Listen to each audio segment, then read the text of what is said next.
Operation GCD with an Appalachian grin.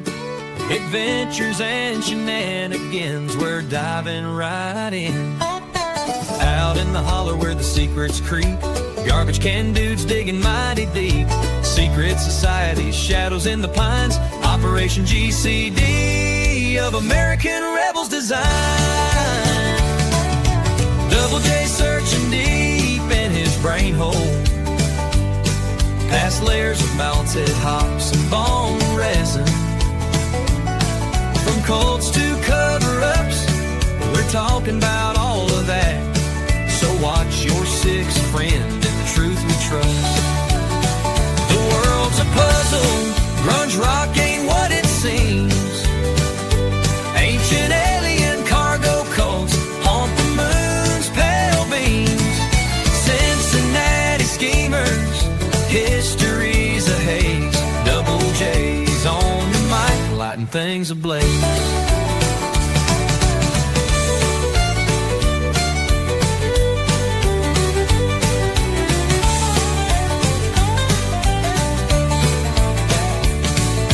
Operation GCD with an Appalachian grin.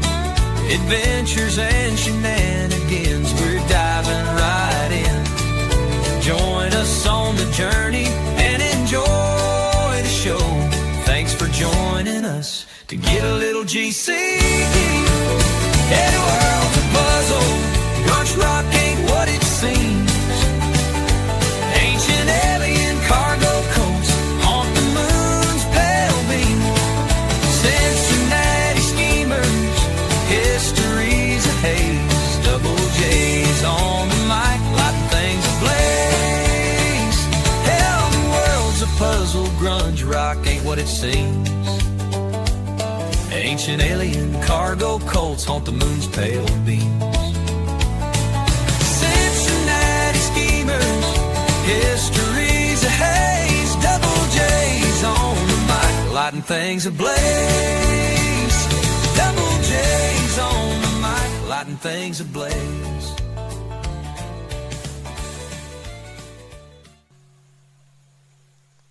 Boom!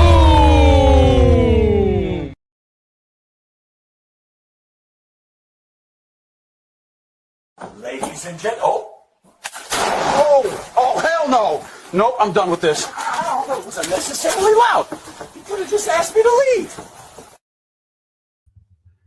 Howdy, folks. Your host, Double J, back here, coming at you live from my studio / RV dining room, located directly inside America.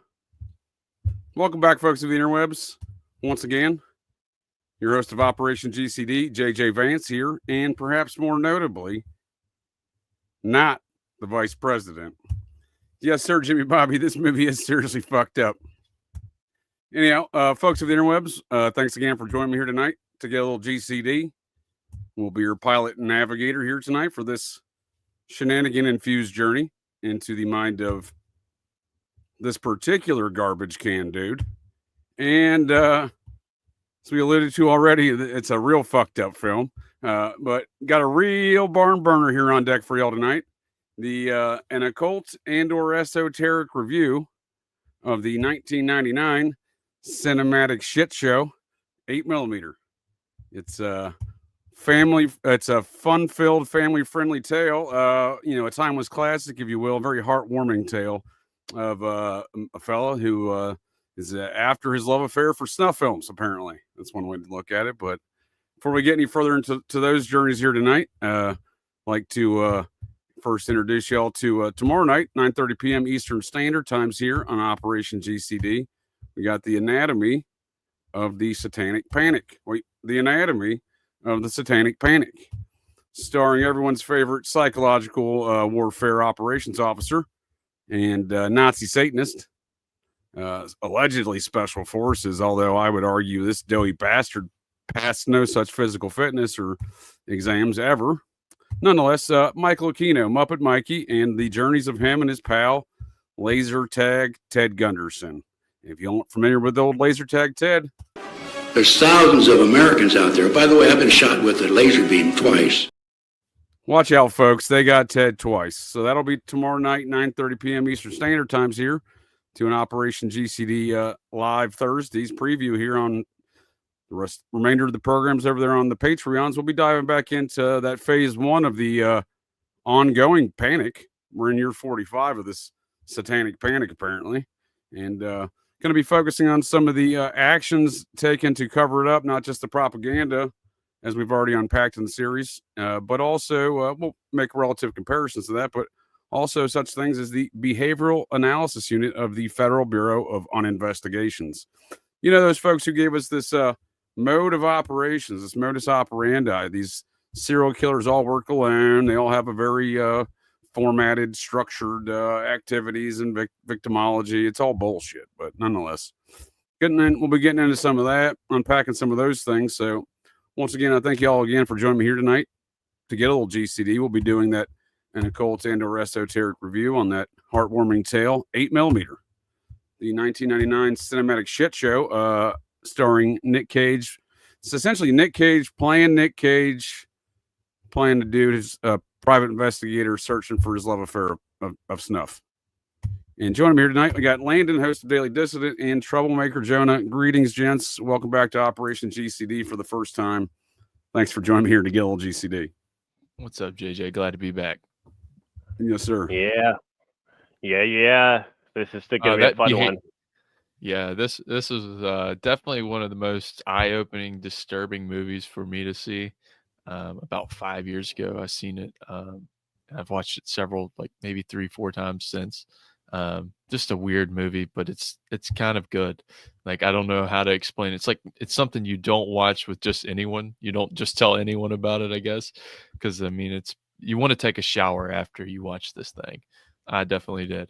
But it was kind of down some darker rabbit holes we were going under. So, dude, you ain't kidding, sir. First of all, I'd like to give you gents a moment to introduce.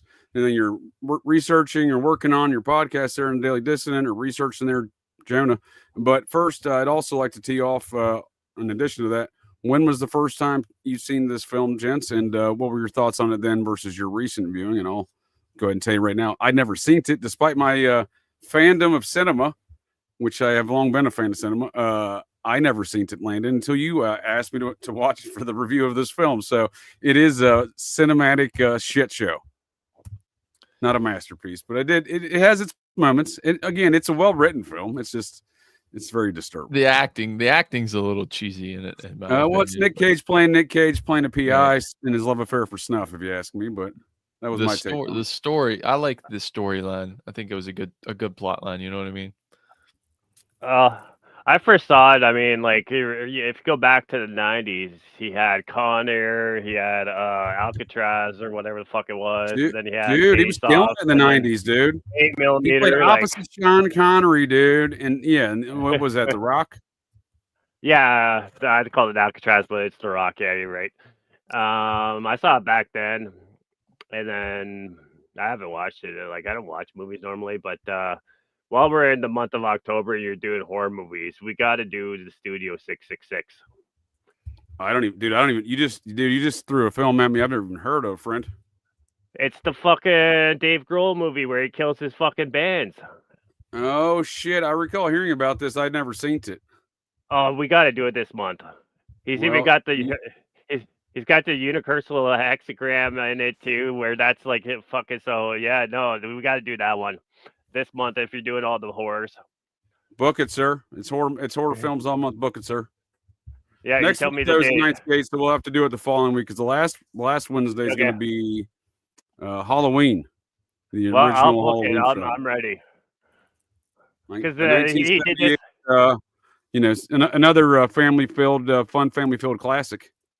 Halloween. Yeah, he did this. Michael Myers is just a misunderstood guy, dude. He's just a misunderstood. He was just trying to be a good Samaritan. He was trying to return some lost items to that woman. That's all that was going on there. He did this one, and then they killed Taylor Hawkins like a month after it released. Well, that's what I was going to say, dude. This came out in 2022. It's around the same time as the death of their drummer. Like a month after, bro. So that's wild shit. So I appreciate you bringing it down. Brain hole. we got to break it down because it goes in with everything you talk about. But anyways, I am Yes. appearing with General Lee coming up. I don't know when that'll drop, but that'll be later this week. Who? Nice. Robert E. Lee?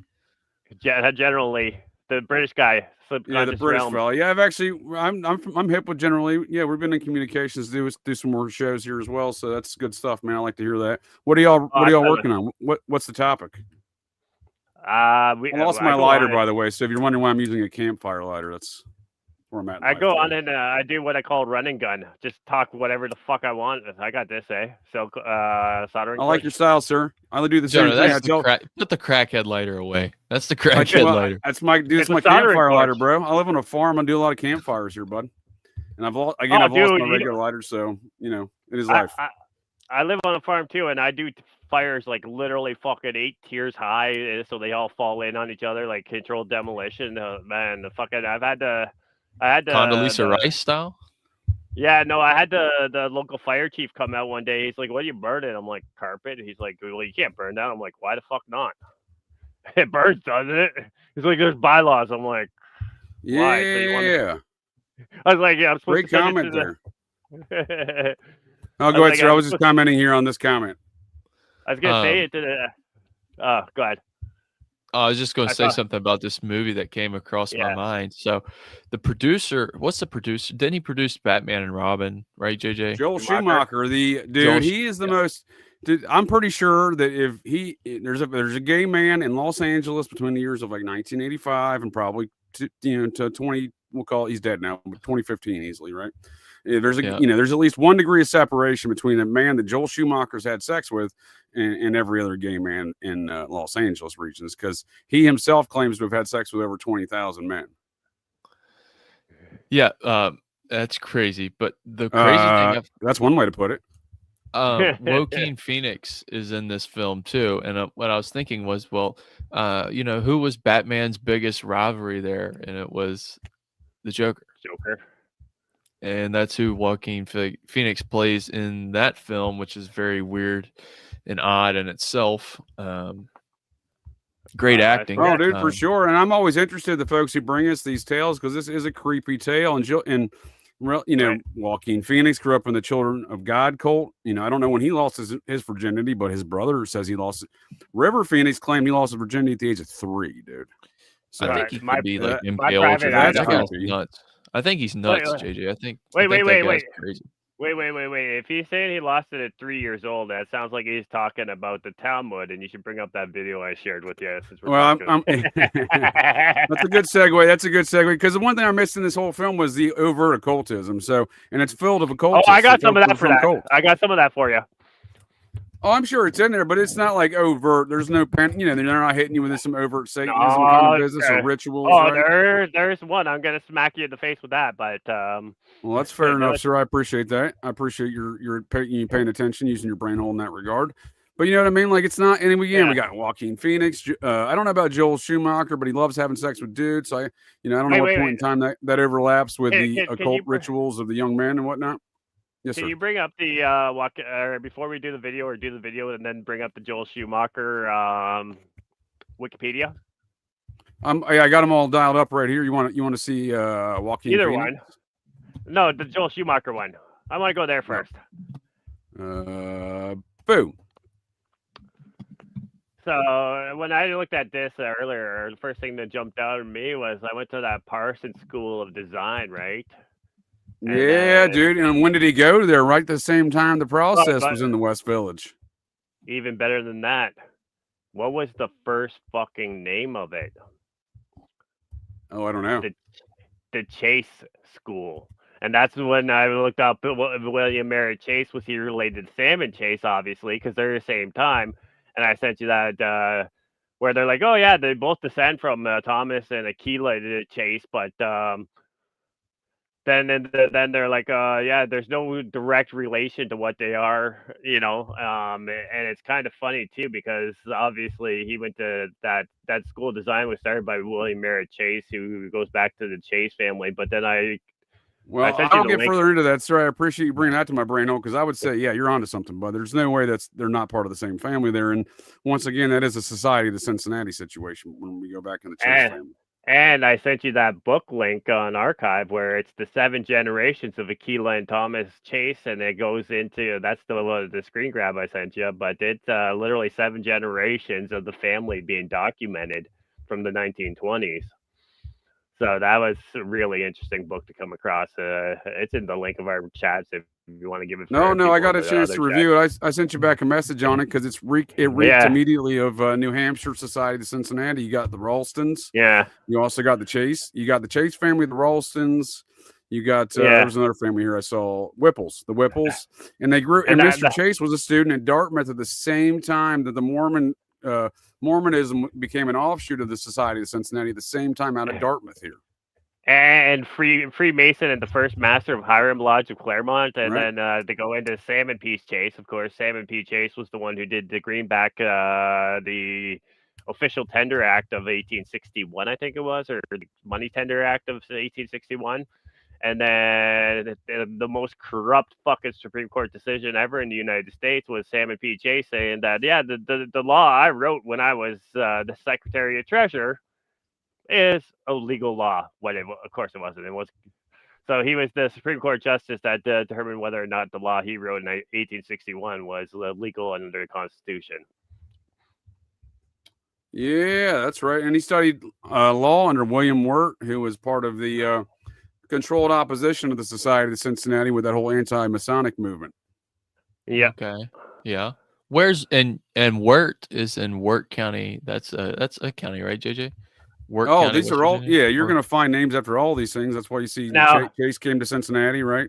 Where's that up? That's up there in the northern, not the Panhandle, but the tip of West Virginia, right? 1848, he started recruiting Martin Van Buren, so that's his connections to the Tammany Hall factions of Aaron Burr and the anti-liberty faction of the Society of Cincinnati.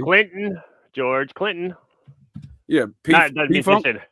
No, not the musician. The old George Clinton, the first governor of New York. The Processian George Clinton, P-Funk. Yeah, no, the one that was responsible for the name of Clinton Roosevelt, if I'm not mistaken. Oh, for sure. No, that's a New York Society family. You got DeWitt Clinton. You got George Clinton, and those were the two brothers. And then you got the nephew, which became very powerful. Although, wait, since you're bringing up George Clinton, P-Funk, best concert I ever fucking worked was George Clinton. Not gonna lie. Yup. Yeah, dude. Bootsy Collins lives in Cincinnati. Processian, P-Funkian. Yeah, no, the other. Yes, that was a good concert, huh? Yeah, it was great. I mean, it's man, when you go to like the P-Funk, you get all like like at the time, this was 2004, so you get like all the 40, 50-year-olds who are just having a great time. The Cougars want to hit on you when you're a young guy working the door, Fucking, I don't even smoke weed. Especially at a concert like that, man. Yeah, I don't even smoke weed, but I was high as fuck at that concert. I mean, I've never been that high until last year when I burned like 2 40-pound bags of fucking shake off the ground at the farm I was working on. But no, it was a great concert. But the other thing that I found really interesting with that Chase book, it's called 7 Generations of Chase. If you want to drop it in the chat, or anyone can look up on Archive, it's 7 Generations of Chase. But it's kind of funny too because they spell the family name Chase, CHASE, CHASE,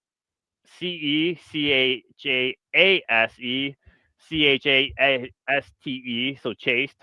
So there's like 18 different spellings of the name Chase in there, but they're all families. They just kind of changed the way. Yeah, well, I think that's because that if I'm not mistaken, they're part of those infamous Scots-Irish, the Ulster Scots. So there was a lot of between the Scottish spelling, the Irish spelling, and the English spelling. There was a lot of variations going on around that time. Yeah, that's my last name too. Humphreys. He spells EYS or IES or HRYS. There were several different spellings for it. Yes, sir. And you can see those folks there in that lineage. There, they all commuted from Scotland, both being natives from Scotland.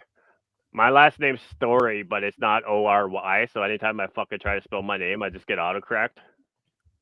Nice.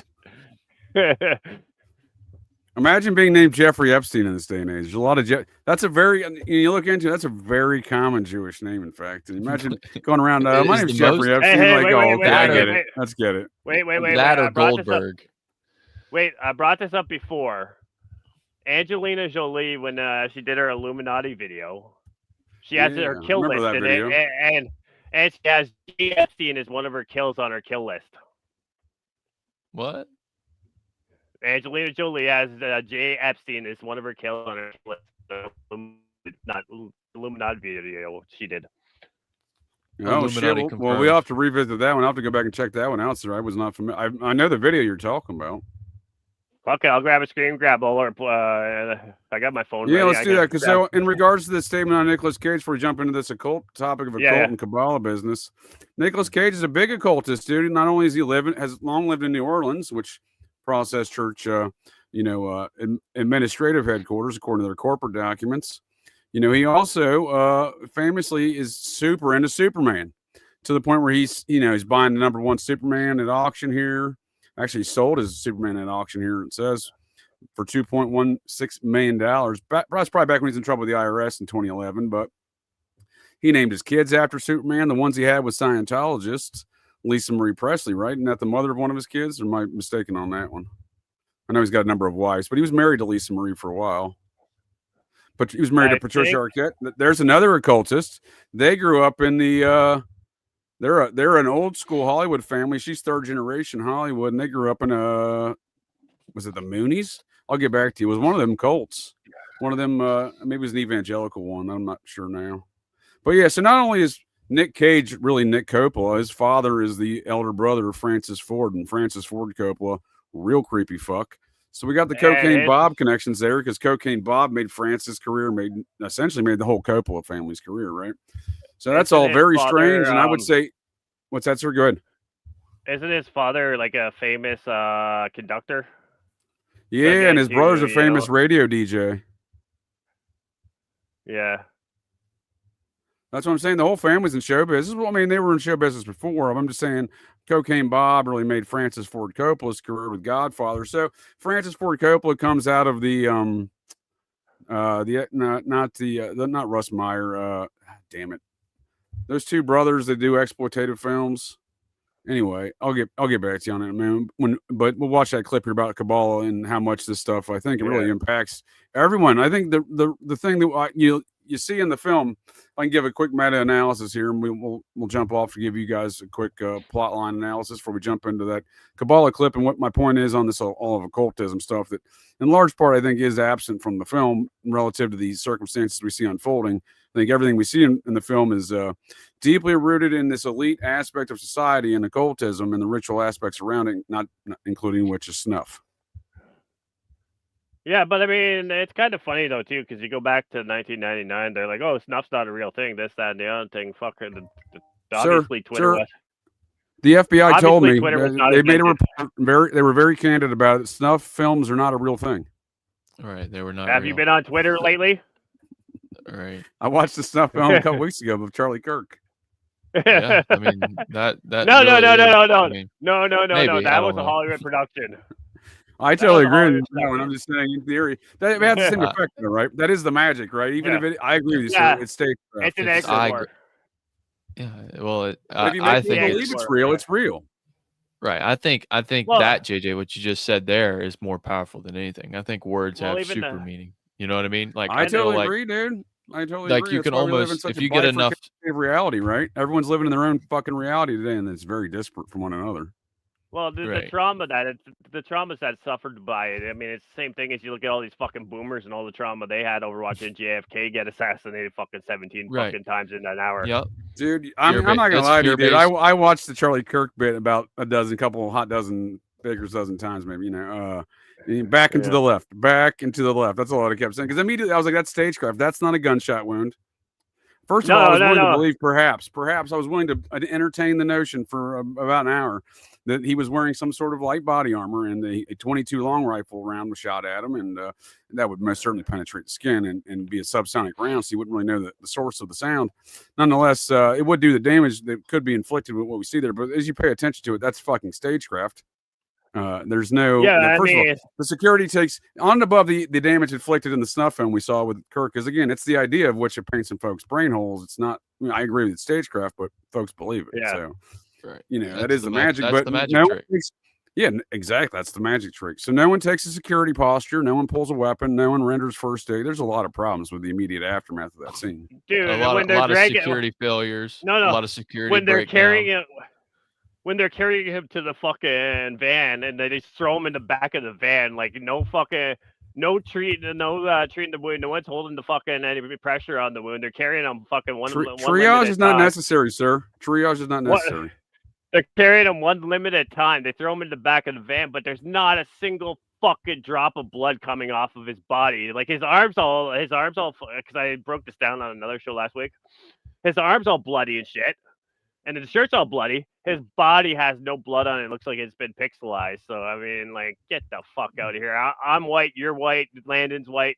When you have blood on you, it's fucking everywhere. There's no fucking hiding it. We're not black guys, you know. Well, yeah, you are correct, sir. Sadly, I've seen. So, I don't want to say like I'm super awesome. I've seen it. But I've been in combat for 5 years. I've seen carnage of all forms, fashions, sizes, and shapes. Hey, wait. And you don't leave a scene of arterial bleeding with no one in the scene and with blood on them. And you don't leave it with white sneakers. Wait. I was at the Clint Malarchuk game. And literally fucking blood was shooting from fucking the goal net to the fucking blue line, bro.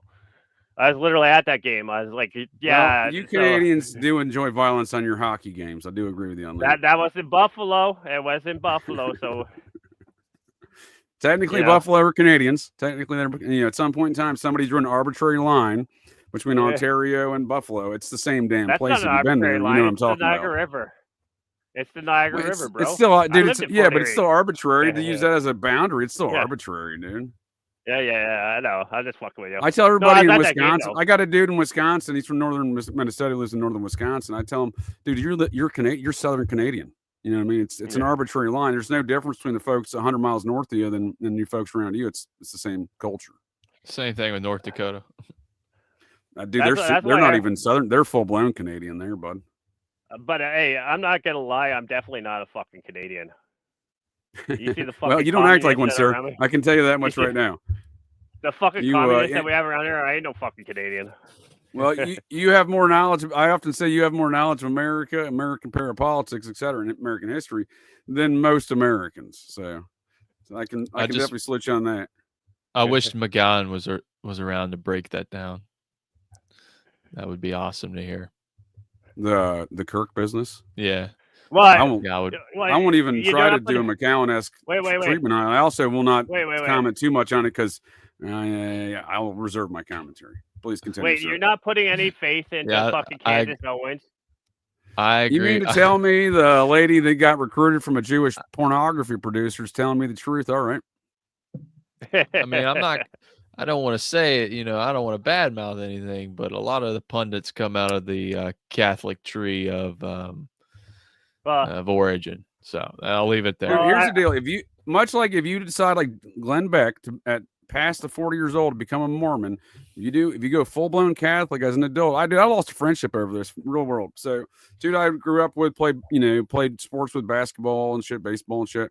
He became full blown Catholic as a nearly 40-year-old. And I didn't, wouldn't try to offend him. I thought he was joking. I thought, oh, are you serious? The cloaked kid diddlers of Rome, huh? He wasn't kidding. And he took a lot of offense to that one. I would probably find it funny if I was a Catholic, but I don't know how people do it. Hey, convert it. Again, I'm not trying to comment on anyone's religion. I do believe in freedom of religion. I'm just saying, I don't know how people do it. Hey, I was born and raised Catholic. I got my confirmation, so I can do whatever the fuck I want as long as I ask for. Look, dude, I got magical Mormon underwear on deck, dude. That protects me from knife stabbings, most gunshot wounds, and some nuclear blasts. Oh shit! There was a good book that I was listening to that's talking about. On Liberty by John Stuart Mill. He actually goes into the whole thing about Mormonism. I was going to send it to you today, but then I was busy doing other things. So. No worries. Before we go any further, gents, I do thank you all for joining me to get a little GCD on this matters of the 1999 cinematic shit show, 8mm. starring Nick Cage playing a PI and his love affair for snuff films. Before we go any further, though, I'd like to ask Landon. I forgot to ask you, sir. What's new at the Daily Dissident? Really nothing at the moment, man. I've taken Holy a smokes. hiatus. All right. I haven't What's posted new on like Fantasy Football Channel? I've been posting there. Yeah, I've seen that. I've been following you there. Some episodes out, so we've been doing the thing over there. But I've just kind of taken after the whole Charlie Kirk thing. Like, man, I've just kind of got away from geopolitics, all politics at the moment. Like, I'm not done, but I'm just kind of done at the moment with that. But I am tracking down some Wisconsin Satanist movements, so I guess that could be something in the future. But yeah. Well, now you're talking my language, sir. What do we got? Well, I was just researching the whole Ed Gein thing. Old stuff, new stuff. Oh, Ed Gein stuff. All right, we got some Satan shit around Ed Gein. Well, it's just I was telling you about what I seen on Netflix, the whole Ed Gein story or whatever, and it was like a very pro concentration camp movement, I guess. I don't even understand how that was even possible, but that was kind of how they were wanting to spin it. I got a lot of thoughts on that case, and I was actually going to do a show with Julia the Cosmic Peach, but she went into labor that day, so we had to postpone that event. Okay. And thankfully, she and baby and mother and father, not Bill Colby, there's good to go. They all happy and healthy. But we had I was really looking forward to that conversation because it is an interesting situation with that game. We see, he's the first serial killer, and it's before any time the word Satanism is used, and it's before. I got a lot of commentary on that case. Albert Fish was a better serial killer. Technically, H.H. Holmes would be before both of those, right?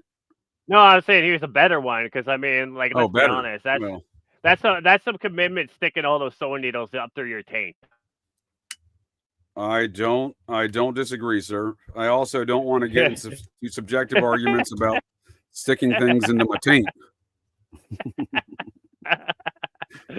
But no, the Gein case is interesting. No, that'll be good stuff, Lane. I appreciate you bringing me up to speed on that, and look forward to future conversation on that one.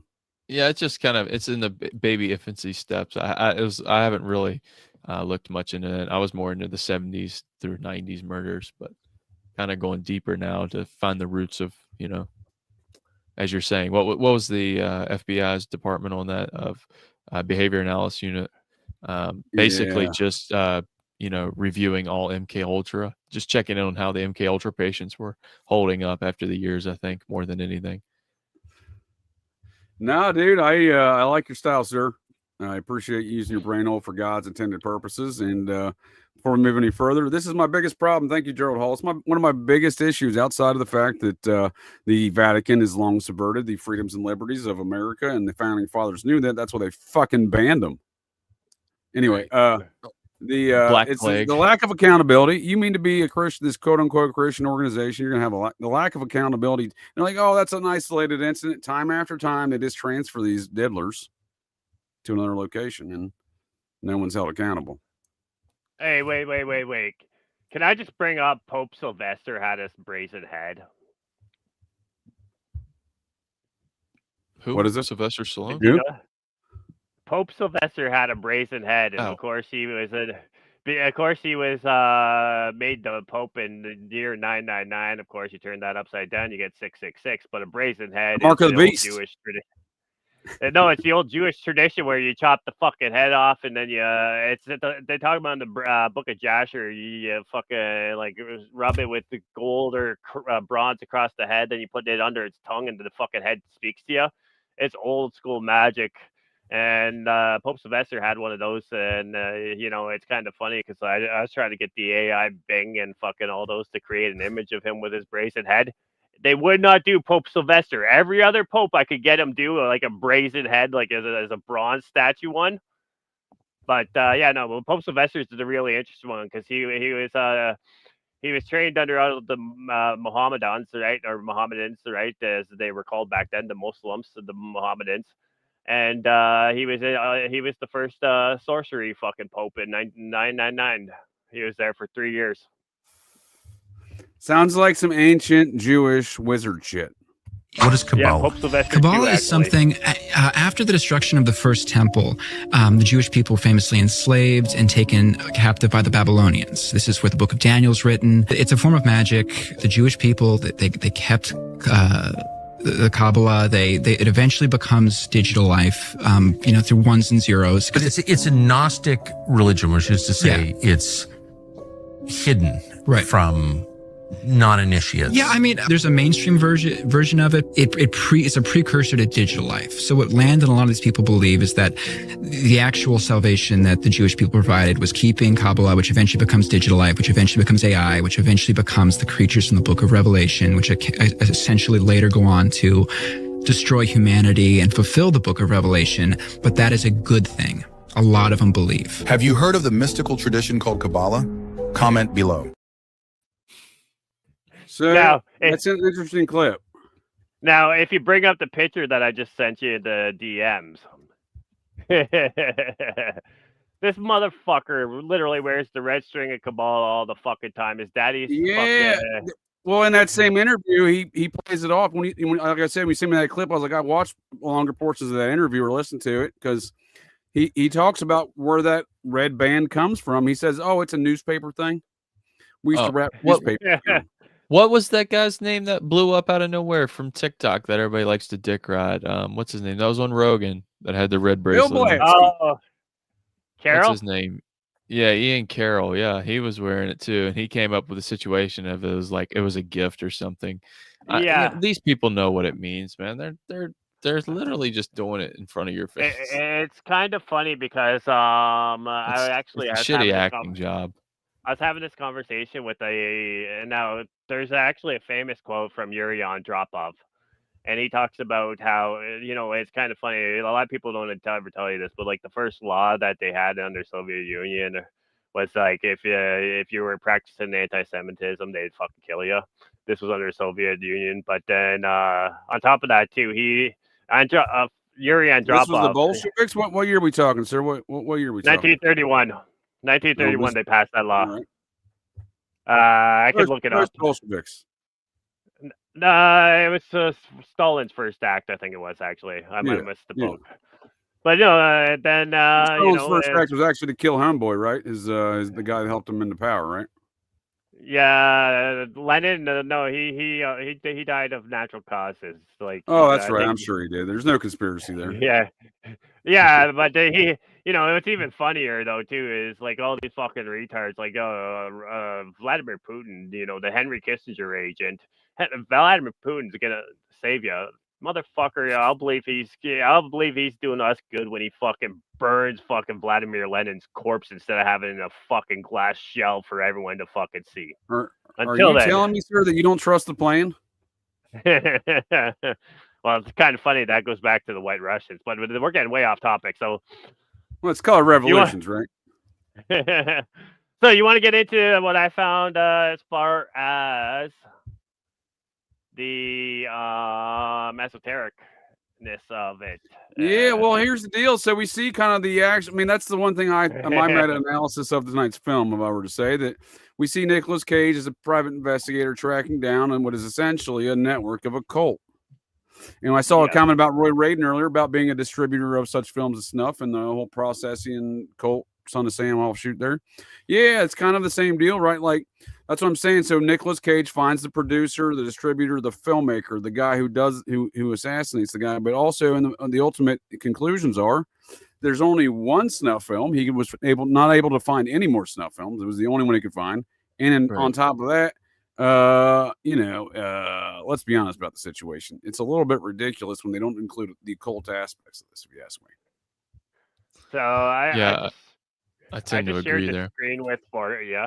Now, I don't know if you caught this. This is where he's got James Gandolfini down on his knees, and this is where they killed the bitch, right? The girl. I should call her bitch. Yeah, I sometimes speak like a misogynist, but yeah, that's okay. I sometimes speak. So let's do the plot line first. So who is this victim? So we see Nicolas Cage get hired as a private investigator, right? Yeah. This is Velvet, right? No, this is is this the Machine? No. He gets hired by Christian's wife, but even before that, you see the news article where it says industrial czar dead at 81, which to me, first thing that jumped out at me when I seen the number 81, I'm like, is this like a Hell's Angels reference? Oh, wow. I didn't even think of Okay. that, Jonah. I didn't either. Yeah, so that's that. I mean, I might know some, maybe, or Well, not. you know, I appreciate your background knowledge, sir. I appreciate it. So anytime I see that number, I'm like, oh, Hell's Angels. And you know, again, too. I mean, it could be, you know, just with the dark aspect. I mean, it could be just a reference to the title, the Hell's Angels, right? Well, You know, yeah, because that's a magical number, though. 9, right? Within Thelemite shit, right? yeah. So I saw You know, he's that, got and I'm like, 11, okay. 9. You know, that's we see 3. That's where we see all that embedded in the 9/11 event of 9/11, and we got Flight 93. Yeah. You know, The flight. square root of 81 is 9, right? Dude, don't make me do math, sir. I don't want to do math Yeah, right it now. is. It's not math Yeah, hour. it is. And I also found it kind of interesting again too. Well, I isn't don't it? know No, that. if I may, isn't it interesting that all of these Satanists, these Thelemites, they're all into math because they're all into angles. Like the Order of the 9 Angles not only refers to actual specific ONA, angles, but actual Yeah. planets. So they're all into Uh-huh. ancient alien cargo cult shit. That's when we say that's what I'm saying. So we leave all these aspects totally out of this movie. But what I see is a ancient alien cargo cult of a satanic variety, as they would call themselves today, and that's why I see them.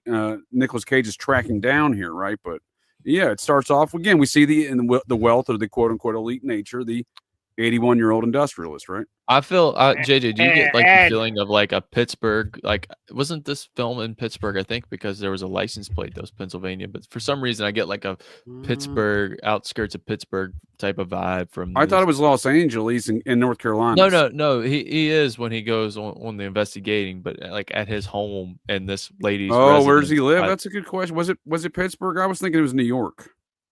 It could have been New York, but I was getting like a Pittsburgh vibe from the area.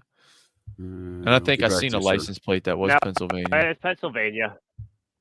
Okay, well, fair No, enough. it's Pennsylvania because he talks about Right. his dad And you worked get- for Pennsylvania Steel or whatever, right?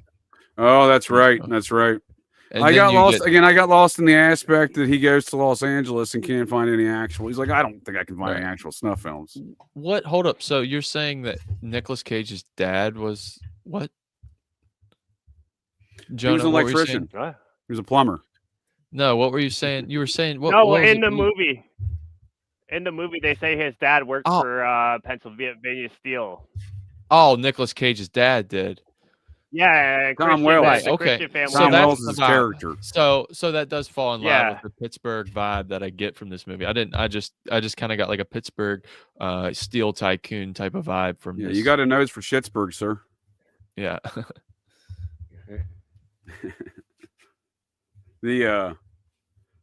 So we do see him. So he takes a job from the widow of the industrialist, right? He's got a career as a PI. Is known as a man who keeps some secrets, but he's a family man. Even And they emphasize that that's the kind of dichotomy they want to show on this journey. He goes on the opposite of a hero's journey when he meets Joaquin Phoenix and he's kind of Phoenix is, his role isn't really that important in the film outside of he plays kind of the guide through the underworld. Yeah, he's like the key, like the troll under the bridge, kind of. Are you the gatekeeper? Yeah. He's the keymaster. Wait. Let's also bring up what was the book that he was reading when the fucking Nicolas Cage had him think, or what he's like, oh, what book you reading? Yeah, It was like weird, some right? stuff. Weird. It was a Capote. It was a Capote book put in there too, right? So there's definitely some weird fucking,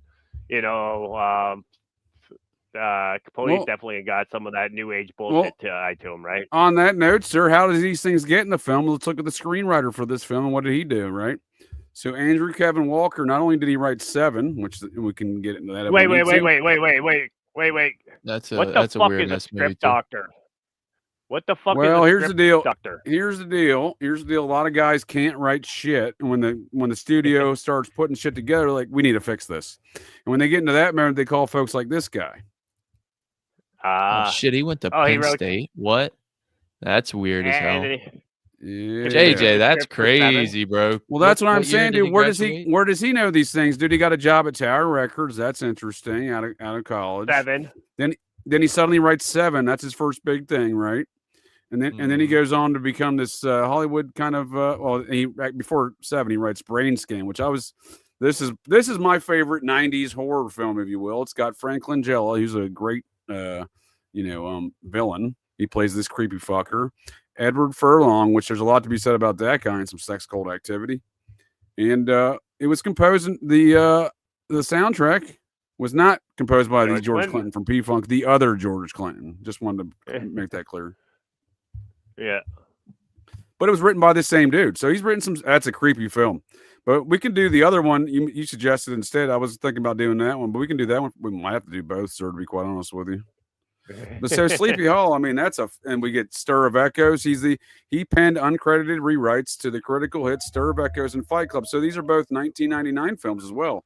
99 had its real post-apocalyptic kind of bend to it, processing, if you will. Between these films, Stir of Echoes, End of Days, Fight Club, right? We 9/11 connections with Fight Club. 8mm, right? All these films in 1999, right? So maybe they're kind of like exposing everything after 1999 onto the new year. Maybe I don't know. It's interesting. Well, we got an Ivy Leaguer, right, with some interesting connections. I don't know who his daddy is, what he do, but I can assure you, sir, he's not a plumber, right? Well, I'll just point out too, right? I was bringing up earlier the Pope Sylvester. That was the year 999, but then 1999. I'll just again, Louis Free and Project Megiddo was all about 1999 and the Y2K bug and the Armageddon militias. So I mean, there's definitely some magic that they portray on the average citizens in those millennial years. Yeah, well, I think this film 8mm really ties into that whole apocalyptic bend of films and from 1999. Again, not just Stir of Echoes. The whole year, dude, Hollywood was kicking off the apocalypse, dude. Again, these cults, they want to bring on the apocalypse. As David Berkowitz says, the process's goal there was to create an environment which could birth the Antichrist. The Antichrist cannot be, this is their theology. Antichrist cannot be born in a world that is good. It must be depraved and evil. And I'll just point out too, right? So if we're talking about 1999, well, we flip that upside down. You get 1666, and that's good old Sabatine. Sabotage Semi. Yeah, which a lot of this stuff, as you would agree, has roots in that, right? Well, I would say it all has roots to Sabotage Semi because he was the one he was kind of the first one who had the fucking redemption through sin, but that's the Jacob Frank quote. But right, but there's Frank human sacrifice is kind of like their sacrament, if I'm not mistaken, right? I wouldn't go that far, and I haven't seen it. Well, there's a corporate policy, maybe. Is that fair? No, you know what else came out around this time? It's more about a good movie too, JJ. Enemy of the State. That's a good movie too. Well, that was yes, sir. That's a Scientology masterpiece. I do agree. That's again, 98. A Scientology clock is right twice a day. That is chock full of Scientologists, and it includes a number of things within their actual philosophies, but it also includes some good shit. And in fact, we'll be doing this one. So November is going to be the month of November. It will be this month. October is horror film month. Next month, November is National Security November. So we're going to be doing that one there come November time frame. So you're doing Enemy of the State? Enemy, yes, sir. Who are you doing that with? I didn't know you were doing that. That's weird. Well, right now I got Phil Z on deck for it. You're welcome to join us if you want. And I know Jonah here suggested Clear and Present Danger. We're definitely getting into that one in National Security November. Yeah. I was gonna say you all right me watch it. But hey, I love Enemy of the State. It's a great film, dude. But you look at the cast, dude. It's chock full of science. Will Smith was a big time Scientologist. I like the old white dude, the old NSA guy. That's a cool character. Gene Hackman, dude. Look here, bud. Gene Hackman's number one on my list for being a secret Scientologist. There's only so many times you can star opposite some high-ranking Scientologists where I'm not going to say, "Well, you're probably a Scientologist." Wait. Can I give credit to the RR channel because he actually just pointed out something that I Is he here? Is he here? Yeah.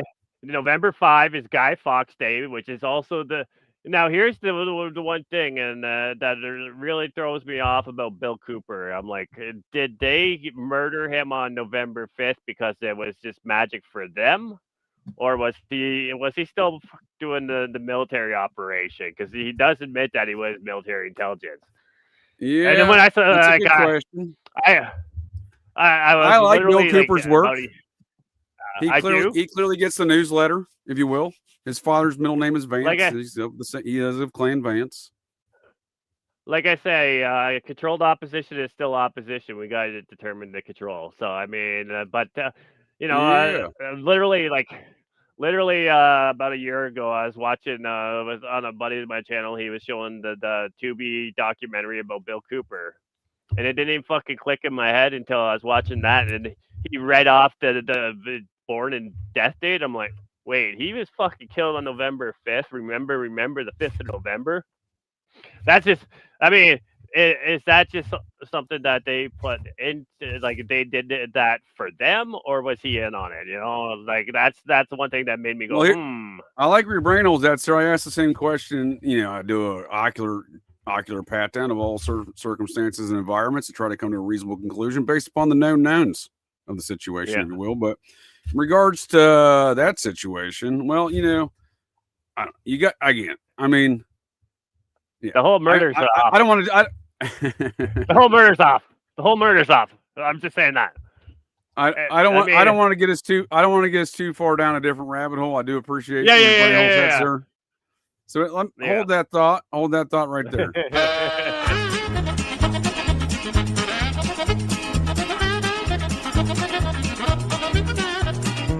Which makes them not shenanigans at all, really. Evil shenanigans. I swear to God, I'll pistol whip the next guy that says shenanigans. Hey, Farva, what's the name of that restaurant you like with all the goofy shit on the walls and the mozzarella sticks? You mean Shenanigans? Oh. You're talking about Shenanigans, right? Put those away!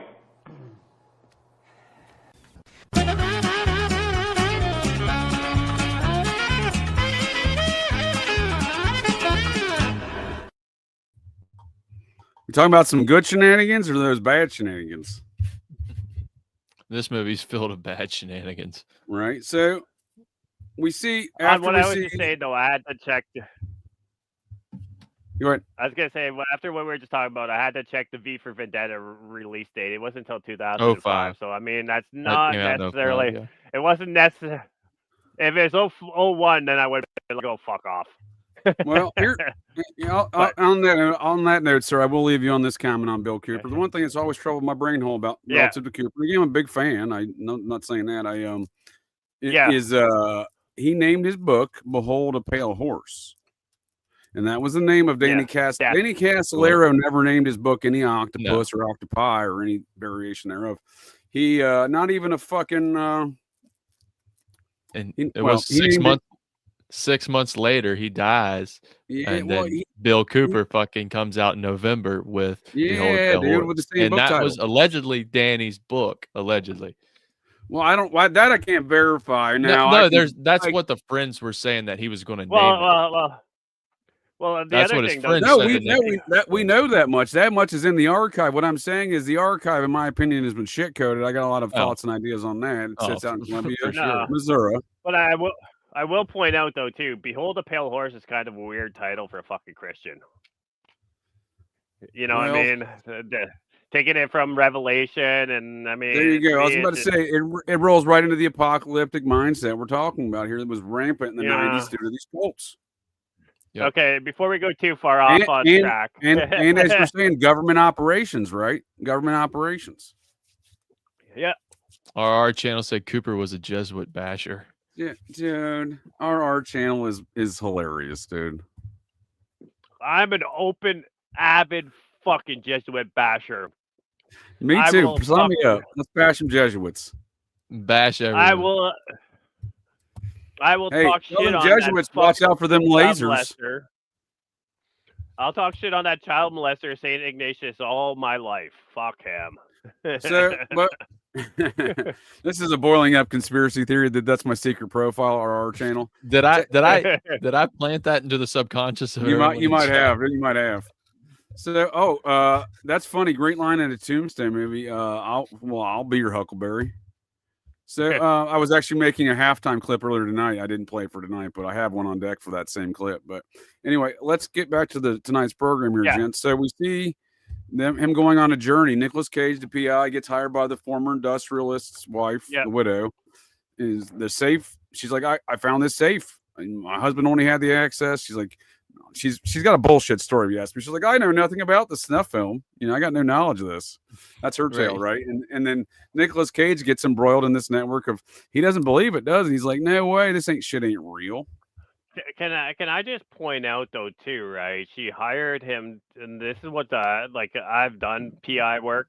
You've probably done PI work, or at least you're a military police. But I've done PI work. I ran a PI agency, sir, for 4.5 years. So she hired him to find out the girl's alive, and he's tracking down the video, not the girl. Yeah, he don't care about the girl. That's what I'm saying, dude. That's what I'm saying there, fellas. If you look at the actual, not what they tell you the stories. If you look at what he's doing, dude, he's got a love affair for that snuff film. He don't give a shit about anything else, does he? And I got a quote. I got a quote from the movie. Not even just the snuff film though. He loves all the dirty fucking porn. Like they had that one scene where they're in the basement and it says kids, and then he picks it up and he's like Googling it or whatever fucking word it is, and then he puts it back down and wipes his fingers. But it's like, dude, I wouldn't be fucking just like, oh hey. Well, that's a good point. So that is one thing I picked up on, and one thing I often say as well is, if you dance with the devil, sir, what many folks don't realize, that devil will dance back. Yep. What's the Jack Nicholson line? Dance with the devil under pale moonlight. Well, yes, sir. And also of note, you got to watch out for those ancient alien cargo cults. They haunt the moon's pale beams. I heard in the song somewhere. The world doesn't stop turning just because you find the truth. I think that's the emphasis of this movie, right? Well, that's a good point. But was he ever concerned about the truth? No, that's what I'm saying. I mean, I forgot who even said that. That was in the movie, though. No, he wasn't even caring about the truth. I don't think. I think the whole tell me what you think, JJ, and I'll kind of. Well, we were presented a man of moral and ethically, he doesn't have a broken moral ethical compass. He's doing things morally, ethically correct, objectively speaking, and all of a sudden he starts getting into some weird porn. All of a sudden in this investigation, and again, he doesn't have any problems with it. Again, he gets real into it, doesn't he? And then again, he has no problem murking folks, right? He just starts murking folks. He has no. I don't. Again, I'm not judging there, but. JJ, he says, "I like your work." The Beast. That's what he says. I like your work. That's what he tells him. That's what I'm saying, dude. He's into it, dude. I'm not saying it's not a bad idea to eliminate pure evil such as these fuckers he eliminates. What I'm saying is he takes joy in it. Right. Yeah, but the other thing is though too, right? Don't forget, how's the movie start? He's tracking He's tracking the senator's son-in-law and creeping photos on him and all that shit too. So I think it's not just that he gets hired for the snuff film. I think he's already into the dirty shit because he's already a fucking voyeur. Well, that's what I'm getting at. I think we're missing the cold aspect of how he got incorporated in the first place. How did he know these folks? You know what I mean? And what is the weird shit he's already into? So we're presented a scenario where these quote unquote elite folks are doing, doing some really dark and depraved shit, like snuff films and kid diddling, etc. But we also see, and they're presented as the people that are behind it are presented, the people who are paying for it are presented as noble people of society. And again, he's presented as a family man, a man of his community. But that's what I'm getting at. If we apply the same standard to the folks he's hunting, how the fuck does he know these people? He knows so much. He goes on a path of this underworld path. He seems to know what he's doing. He seems to know where he's going. If you ask me. The other thing is though too is like when he gets hired and the lawyer's in the room, right? The lawyer's like, "Oh, you went to law school. All your peers went to firms, but you went to surveillance." And he's like, "Oh, I knew it was the future too." So there's a whole weird fucking thing where when he's talking about Predictive I knew. Yeah, there's a whole weird thing where he's like, "I know the future surveillance." Nah, I mean, it's a good point, dude. Because again, this is at the time right before all that stuff started becoming a thing. Like, Enemy of the State is warning us of that surveillance age. Yep. And yeah, I mean, very early, right? Well, I mean, there is still there's always been the whole fucking surveillance going back to Orwell, which wasn't it wasn't a dystopian future. It was a blueprint, you know, and even fucking Brave New World, that was a blueprint. But dude, well, I that's think why he had to write under the name Eric Blair, right? He didn't name right. Yeah. I mean, Eric Blair had on the name George Orwell, right? Yeah. I think the movie is just a telltale of it is real. If you want my opinion, like I don't know how you would perceive this in 1999, but the way I perceived it the first time I seen it was like, okay, so they're telling me that it is real. You know what I mean? Yeah. The other thing is, I already knew that. I knew that part. That's a known, JJ. The other thing is though too, like I mean, these fucking pedophile. That's why I don't. That's why I don't give any money to Hollywood. I don't pay attention to them unless I'm doing a breakdown because I don't fucking give my money to pedophiles. But I don't disagree, sir. I don't disagree. I mean, when you look at even the way they kept showing they tried to get as provocative as possible with the film. Like you mean like you could have had just like the 8mm, like you didn't need to have to. So they're even doing a trauma on the audience by just showing that film over and over. And every time he's alone in a room, he's just watching again. He's like, you know what I mean? Right. And dude, 8mm. I mean, that's what CP was taped on. You know what I mean? Well, I mean, it's certainly one of the available home video productions. Sure. A lot of it, at least. Well, that's what they want us to believe. However, sir, if you look into the finite details of these matters, no one had a film on any kind of 8mm post 1967. Right. So speaking of these matters of 8mm and snuff films, the man who I believe was a snuff film producer and director and died as a result is another man connected to old cocaine Bob Evans, and that is, in fact, the star of Hogan's Heroes. Not Greg Kinnear. That's the man who played him in the film. What's that fellow's name? Who am I thinking of? No idea. Come on. You guys don't know? Was it? Hogan's Heroes. He gets murked in Scottsdale in like 1980. He's Isn't it Kane or something? Bob Kane Crane. Cage Bob Crane. Kane. Oh, Crane. Yeah. Yeah, he was the star of Al Ruddy's show, Hogan's Heroes. Yeah. Hey, we still got to get into that, but that's down the line. He's filming. I believe he gets the camera in 1967 from a Sony. It's 1978. He dies in July. Let's see here. Let me find the camera. It's 1978 is when he's murked, but he gets this camera years prior from a Sony guy he knows, and it's got a tape, dude. It's an early Sony camera with a tape. So we get these ideas. My point being is, I don't want to get too far distracted, but my point being is we get these ideas of these 8mm stuff as depicted even in this film. And again, the conclusion is there's only one snuff film. He goes to try to find more, and they're all fake, right? They're all fake. Right. Jumping on what old car restoration said, in a hotel room if memory serves. Well, I mean, let's be honest. There was another famous celebrity who recently died in a hotel room that I would assume is tied to CP. He was a great comic, Bob Saget, but I would kind of assume that he was tied to that shit. Oh, dude, are you kidding me, dude? Absolutely, dude, absolutely. Just pointing that out, you know. Yeah, dude. Well, here's the deal, bud. Not only do I suspect a lot of dark shit went on the Full House set as a result of just who he was in life in general, Jeff Franklin was a Bob Cocaine Evans underling. In fact, I would argue Jeff Franklin's a member of the process. He bought the Cielo Drive property, the Tate Polanski property. He kicked Trent Reznor and Marilyn Manson out of there back in 94, 93. And, I believe Marilyn Manson's living back there today. Strangely enough, the new home on the property, Jeff Franklin, the guy who creates Full House, executive producer, the man who makes all the mad bucks from all that business. He also has a shrine to Elvis Presley in the basement of that home. And Elvis has his own Manson family process church and connections. Strangely enough.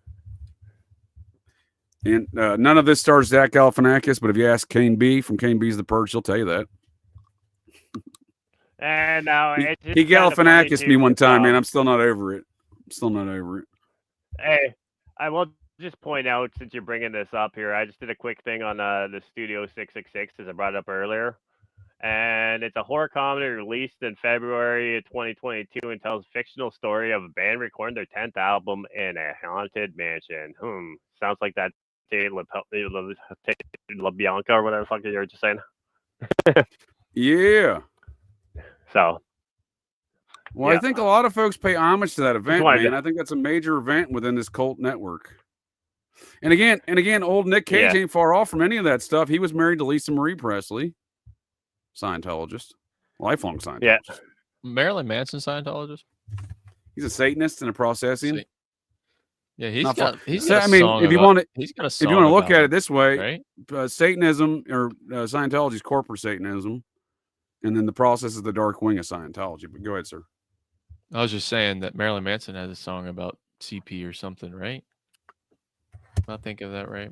I imagine old Marilyn Manson has a lot of dark shit, a lot of skeletons in his closet, if you will, as they say. Big friends with New Rogan, Orleans. as you Well, allow me to sir, know. he's a friend. Sir, he's more importantly, he's friends, very close associates with a convicted kid-diddling child murderer. What, the powder guy? Damien Eccles. Well, that's friend. Now you're talking about Francis Ford Coppola's. Now you're talking about Nick Cage's uncle's buddy, Victor Salva, sir.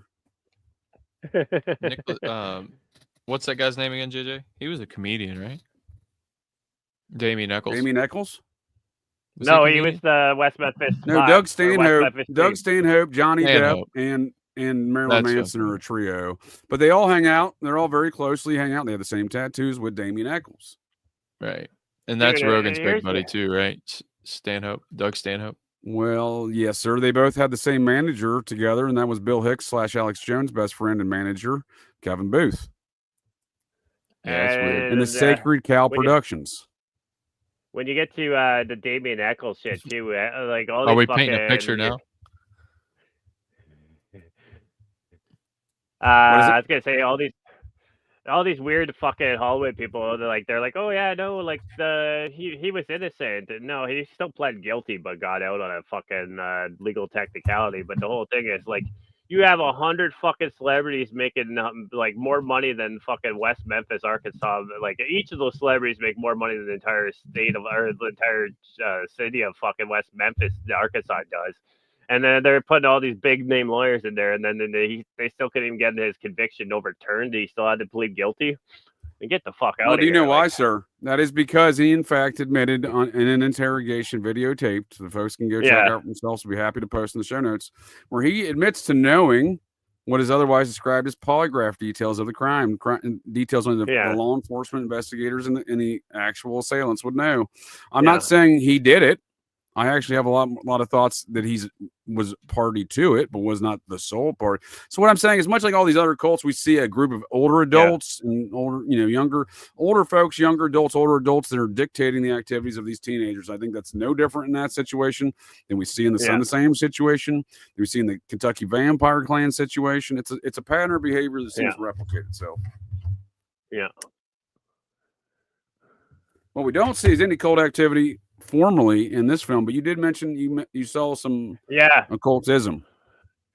Yeah, so if you bring up that image that I shared, and now do you know anything or much about that window that's behind him?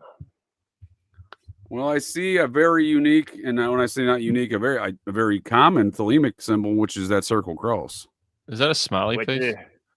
Which is also my swastika. But in the private chat, I just brought up the sun cross, the Wikipedia on what exactly that is, and there's so much occultism tied to that it's believed to be the sun sign. Well, we see that as the signing, or the signing piece of the. Of the Zodiac Killer, right? It's the circle cross, but I'm saying that's commonly used in many Thelemic rituals. Yeah, and it's also the swastika. It goes back to the Persians. If you scroll down here, there's all kinds of different ones. Krell didn't invent the shit, right? He was an unoriginal bastard, right? the UNESCO World Heritage Site. So right there, UNESCO, that brings in Julian Huxley, of course, because he was the first fucking director general of the UNESCO. There's all kinds of shit there tied to the After the World North. War II, variants of the symbol became associated with the neo-Nazi and white supremacist movements. Well, that goes right along with the Satanists. They're not, Muppet Mikey and gang, a bunch of Nazi Satanists. Yeah, but it's also a solar symbol if you go back in time, which is kind of funny too. Do you know how the swastika comes about?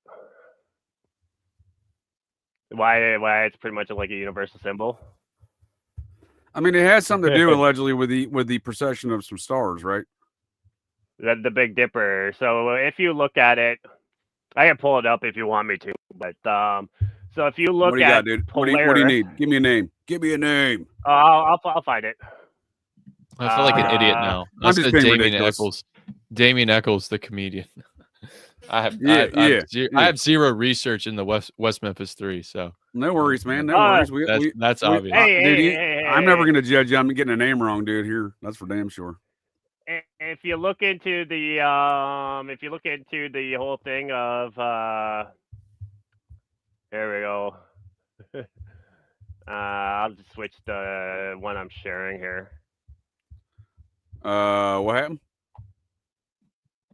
Oh, I'm gonna switch the one I'm sharing here. I'm just loading the image. Oh, dude, I'm saying like I can't even. I'm searching for the shit, dude, and it's giving me skateboards. Dude. I'm like, get the fuck out of here, Google. Get the fuck out of here, Google. Give me fucking skate. I search Big Dipper Sun Wheel, and it gives me fucking skateboards, dude. Here we go. I gotta switch the presentation here. So, anyways, there's Ursa Minor. And that's the Little Dipper, right? And the tail end of Ursa Minor is Polaris. Are you sharing something that I'm not seeing? Time out, sir. What's going on here? Am I new? I don't know what to do. I'm sharing it. I'm just. I don't have it. I don't have access. Oh, there we go. Boom. So you'll see that's the procession of, and then you'll see it's not just one site that shows it. So. And Polaris is the star that doesn't move. So if you ever look at time-lapse photography, actually everything goes around it. You know what I mean? All the stars in the sky go around. Polaris stays still, the North Star. So the Big Dipper, and if you look at there, it shows that in the spring it's in the top right. Then in the summer it's in the. So that's how we used to know the harvest back in the day. You see where the Big Dipper is in relation to Polaris, and that's how our ancestors would harvest. So, I mean, it's not just, if you look at some of the other ones that are there, it's not just like a North American thing. First Nations used it. Obviously, the Indians used it because that's where Blavatsky got it from. The Chinese used it. So it's the Big Dipper rotating around North Star, which is stationary. So that's how that symbol comes. You mean to tell me there's utilitarian purpose for this, sir? It's not just racist shit. Is that what you're telling me here? Well, I think though too. Part of the reason they made it so part of the reason they made it so taboo after the war is because I think there's also powers that are associated with it. Whether you look at the Buddha or the Buddhists, if you look at the fucking First Nations here in North America, if you look at fucking the South America. Like almost every culture across the world used that symbol or some form of that symbol before World War II. You know what I'm saying? Dude, not only that, dude, there's representations of that symbol in many, many mounds, sir, here in America, dating back 2,000 plus years. Oh, I know. When I was living in Winnipeg, the guy who owned the Winnipeg Golden Eyes, I think it was, or I don't even know that it was fucking their amateur baseball team. He was a Jewish guy, and then everyone made a big deal because allegedly Jewish. No, he was Jewish. His name's Katz. But I'm just being all the ridiculous. local media were like, "Oh, Well, you got this guy on your team who has a swastika tattoo, and he's like, yeah, he's First Nations. They were using it before fucking North America was ever discovered. Like, what am I gonna do? Get upset about something that's way older than the Nazis? Dude, funny story, dude. There's a lot of obviously Hindu folks that run a lot of gas stations and hotels and whatnot in America these days. Yeah. And I walked into one a number of years back in Cincinnati, probably about 5 or 6, 7 maybe years ago now, and it is what it is. It's Appalachia, the foothills of Appalachia at least. And there was an old boy there who was giving the fella behind the counter a bunch of beef about his swastika, dude. And I'm like, I walk into the situation, I didn't know what was going on first, and then I'm like, all right, well, I don't usually intercede on these events. I'm like, hey, buddy, you can tell the guy's Hindu, right? He's trying to tell you he's Hindu, and that's not a fucking swastika, pal. Why are you giving this little fella a hard time? You know what I mean? Yeah. Yeah, no, I mean, but anyways, getting back to it. So I think it's quite interesting that the location of where they did the murder, right? That's literally, and then the other thing is though too, it's kind of if you watch the whole scene, it kind of has so Nicolas Cage is standing, like, he's on the left side with the sun wheel behind him on his, like, behind him, right? So he's to the left side of it, and then Gandolfini's on his knees. So I think they're also doing some Kabbalah shit with them being the two pillars on the left-hand path. Oh yeah, I know the scene you're talking about. He beats the living piss out when he kills him there, right? Yeah. So as far as that goes, I think that scene alone was super esoteric to for me, right? As far as that, but other than that, I mean, there is some small esoteric symbolism here and there, and some of like the posters and whatever, some of the weird BDSM shit. They use some of those symbols over and over, but a lot of the symbols too are just used universally, right? Another one of the sayings I like to say is everyone's looking for the false flag, no one's looking for the flag. You know what I mean? Like, everyone wants to see the false flag. Yeah, I know what you mean, sir. That's what I say when folks try to look through the magic show, right? Try and look, not pay attention to the magic show, but look through the magic show, the source of that magic. Speaking of that, we do, you're right. I don't see the overt cult business like we would see in like Eyes Wide Shut business, right? And I don't see a lot of the other references in there other than some common symbols, like you're saying, the outside. Well, I like the sun and the cross symbol. That's interesting, but not a lot of it in there. But we do get this. Maybe. Do you get turned on at places like tonight? No, I am not. You don't exactly get turned off either. So again, they're pointing out, I think, again, the dark nature of his character. He's got this very dark side that's seemingly, maybe he's just finding out. I would argue he's known about and been very much familiar with for a long time, but it's the closest we get to some devil shit. Yeah, right. And even if you look at fucking Joaquin's hair there too, he's kind of got the horns. But real quick, Occult Restoration brought up Danzig, so I'm just gonna ask, hey Occult, have you ever watched Danzig get knocked the fuck out by the Northside Kings? If not, it's a great video on YouTube. Northside Kings Danzig. No, dude. Old Car's got some good commentary as always here. Appreciate it, sir. And yes, I do believe they held it on purpose. That was what I was getting at. Thank you for using your brain hole, sir, for God's intended purposes. That is what I was dancing around. That was the conclusion I was getting to as well. Are you in my brain hole? Is that what's going on here? It says, because it was head on purpose. They don't show us those aspects. And then again, they conclude there's only one snuff film. It just happens to be the one that was in the safe that Nicolas Cage was hired to go. The one he was looking for. Yeah. There's no more. And the other thing is, so too, he found the two false ones where it's the same broad, and then they got no problem talking about all the bestiality, the kids, and the weird BDSM. That's a distraction, right? That's the distraction. That was the weird shit. And the other weird thing was like the dude getting pegged by the fucking nurse, and they're showing the video. I'm like, what the fuck? Like, I'm not into that shit. Like, what the fuck?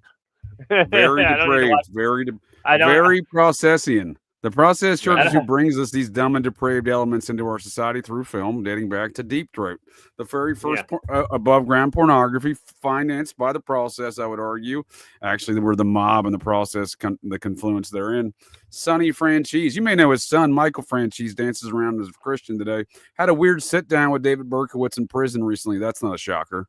Right. But we also see his father finances that, and starring Linda Lovelace, who just happens to have a very unique skill set of having sex with German Shepherds. That's fucking bizarre and depraved.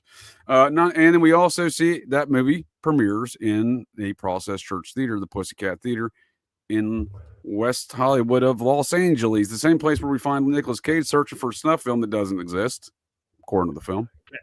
Can I go on a short tangent? Since you brought up all the Francis and all those fuckers that are out in the DOD hometown of Scottsville, right? And then I saw Professor Hamamoto. I don't know if anyone follows him. He's actual professor. Is that? I believe that's a Stick song, sir. Domo Arigato. No, Professor Hamamoto, but he usually does really good shit. But then I saw he was on Sean Atwood today, and I was like,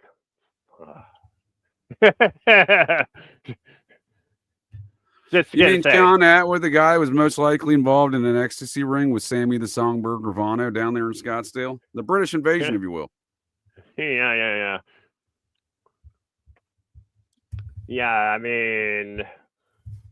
Also funded by Sonny Franchise, the Texas Chainsaw Massacre. So these elements of horror, speaking of horror month here in Operation GCD Live Wednesdays, folks, so the interwebs, horror films are largely brought to us by the Process Church. Again, that's, as I'm getting in, as I try to remember, so Francis Ford Coppola and all these fuckers. So Bob Cocaine Evans' buddy, who's one of them still alive, he would take all of his talent from this dude in his exploitative films, both the actors and the directors, and he would then make them into Hollywood stars. So it's the connection between this underworld exploitative films and all of the Bob Cocaine stable of folks, right? And that includes Francis Ford Coppola, and the extension thereof his nephew Nicolas Cage. And I think it's very interesting when we look at, where these things come from, right? The not only the folks delivering us these ideas, but what do they do? What are their activities? We know Coppola's surrounding by diddlers like that Victor Salva incident. Right. Well, I mean, CIA too, right? Oh, I have no doubt, dude. He's in some weird shit, right? See, I was actually watching that Professor Hamamoto earlier today because he had a whole thing on Operation Charlie Kirk, as he calls it. He goes into about the Coppolas and the Napa Valley. Roger Corman. Shit, my apologies, sir. Go ahead. I could not think of this dude's name. It's frustrating. Go ahead, sir. But the Napa Valley has a huge problem with the missing children, etc. From what he was saying as a California resident. Well, why wouldn't it, right? It's got the son of Otto von Bullshit living there in his vineyard, right? Yeah, shout out Gavin Newsom, who thinks he's cool by coming on podcasts and cussing. Oh, dude. About an hour. He's more bro. I've been behind the times on things. I've been behind the times and things as of late, if I may. And Phil Z brought to my attention on Twixter, I haven't responded yet. The lady who plays the narrator there in Inherent Vice, which we recently did an Occult and Esoteric review here on Operation GCD a number of weeks back, is Gavin Newsom's second cousin Newsom. Go fucking figure. Small world, right? Hey, I'll always remember when I message you. I'm like, technically, his adopted family were there, right, Jonah? The Newsoms. He's not biologically Newsom, right? They're big into the wine business, right? I just remember they're big into the crime business, sir. They're big into the crime business. The crime and wine business. I just remember when I messaged you, I'm like, hey, do you know about Gavin Newsom's Nazi father? And you're like, yeah, I know who that is. And then I'm like, look at the picture. And you're like, holy fuck. Yes. Well, I'll bring up a photo for folks to check out. I knew about him because he converted to Mormonism, dude. And I thought it was weird that an SS officer converted to fucking Mormonism, dude. I mean, not really. I mean, let's be honest. No, well, let me qualify that. Let me qualify that. I thought it was strange that upon being publicly identified by the Department of Justice and sought war crimes against and extradition, as SS officer Otto von Bullshit, who was high up in the Galen network, best friends with Willie Newsom, and also worked for the Getty Enterprises of California, which is in fact the wholesale operations that run California through those entities. Well, hold on, sir. The Gettys Society, the Cincinnati out of the Pennsylvania chapter. Yeah, but what I was going to say... Tunnels under the Getty, right? The alleged what tunnel. What I was going to say, though, if you just look at the term Nazi, does that come from National Socialism or National Zionism? Now, is Mormonism also Zionism? Well, yeah, I mean, there's a lot of ideological crossovers there, sir. But I just think what I was getting at there is you got a man working for the Gettys, right? Yeah. Who's an SS officer, who's high up in the Galen franchise, who's a major business figure in America, and he decides that when he's facing extradition charges, he says, "Nope, you can't do that. I'm now a Mormon." So that should give you an understanding of who really runs shit. Yeah, that's Reinhard Galen, right, JJ? Yes, sir. Yes, sir. The CIA, Nazi operations, post-war, the Stay Behind networks, right? Bill Colby's queers, right? Right, RR? But Carl Wolf is the real one. So that's allegedly Willie Newsom and his son Gavin, but this is clearly Otto von Bullschwing / bullshit. And SS officer, that's obviously Gavin's dad. Yeah. Yeah, no, I just laugh when I think about it, because I was like, hey, by the way, you know Gavin Newsom's Nazi? You're like, oh, yeah, I know who he is. And I'm like, yeah, look at the photo. Who is your daddy? What does he do? Well, this man's daddy's an SS officer. Now you can see why California is a fucking post-apocalyptic nightmare. Yeah, it is. It is seriously. It's Gladio Gen 9 we're on here now. Well, you know, Gladio is just the. I like to point out that Gladio is just the Italian version, but as far well, as it's the same way everyone uses the term MK Ultra in more of a colloquial fashion, right? Yeah, like the reason everyone. I'm a victim of that. I do that sometimes. I kind of coat things with the MK I do it Ultra all the time. I do it too, but here's the deal, though. Even if you're trying to describe the activities, it is the best way to communicate that to somebody else who doesn't really know. To the regular person, yeah. No, right, yeah. And since the whole chat's going on, since I brought up the Danzig thing, and actually Occult brought it up first, but I'm just gonna point out. Me first, the gimmies. I'm just gonna say, when we're talking about Danzig too, let's just go back to Danzig, Poland, which is actually when the Nazis actually invaded Poland. So that is in that way too, right? So kind of interesting that Glenn Danzig picked that as his name too, and he's kind of definitely seems like he's tied to all that process shit too, right? And well, yes, I would like to say yes, I agree, sir. But to be honest with you, I don't know enough about Glenn Danzig, but I like what I'm hearing. Yeah, no, Danzig was. So it's kind of funny though too, right? I don't want to get too much into this, but that's the port that they invaded that started World War II. Well, I understand what you're saying. That sounds like a great topic for we perhaps can table that for a later day. And on that note, I'd like to play this clip.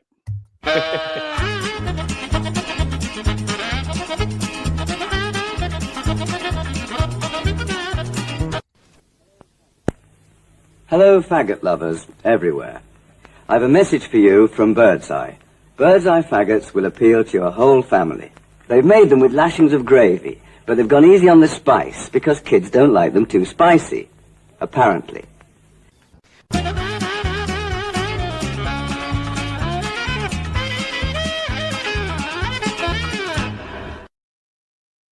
Kids don't like them spicy faggots, according to that British fellow. And I got to do a quick tangent, but who was it? Quick tangent from that? That's a tangent in itself. No. The one who said that their dad was G.G. Allen's roommate, and I'm just going to say the best G.G. Allen song is Son of Evil. G.G. Allen's roommate. All right. Yep. I don't see that comment. I'm looking for it. Another thing. Visual Bitch said it. Who? What? Another. Oh, yeah. Oh, I know who you're talking about. I just didn't see the comment.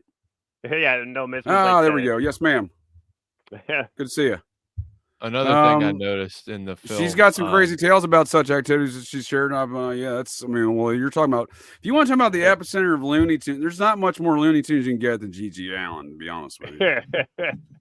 I mean, Genesis P-Orridge claimed he was kind of the G.G. Allen 2.0, I guess. I mean, let's be honest, he came close, I guess. El Duce and the Mentors are up there too. El Duce, he's involved in that whole Kurt Cobain situation, right? He claims that he was paid by Courtney to do it. Well, I think he was at least had knowledge of, I would say, because he got hit by a fucking train, dude. Yeah, he fell asleep on the train, drunk. Totally normal. Fell asleep on train tracks, Totally normal. Kind of like those two kids in Arkansas. Yeah, kind of like nothing like when Miss CIA Blue Blooder, she's part of the Harrison family, and her mother's a trust fund baby, and grew up with the CIA distributing drugs of LSD at the age of 9, according to her Hank Harrison father. And the whole Grateful Dead situation where he was the manager, yada yada yada, so on and so forth. She ain't the lady that you want to be on your bad side. She's also in that old Epstein book. She was circled by the housekeeper as well. Just saying. Yeah. I feel like when you get hit, when she's actively upset with the dude and publicly upset with that El Duce guy, and he's making those claims, and then he gets hit by a fucking train. They say he slept on. Oh, dude, come on, get serious, dude. No, the best part about El Duce though is when they read his lyrics for Golden Shower in the fucking congressional record.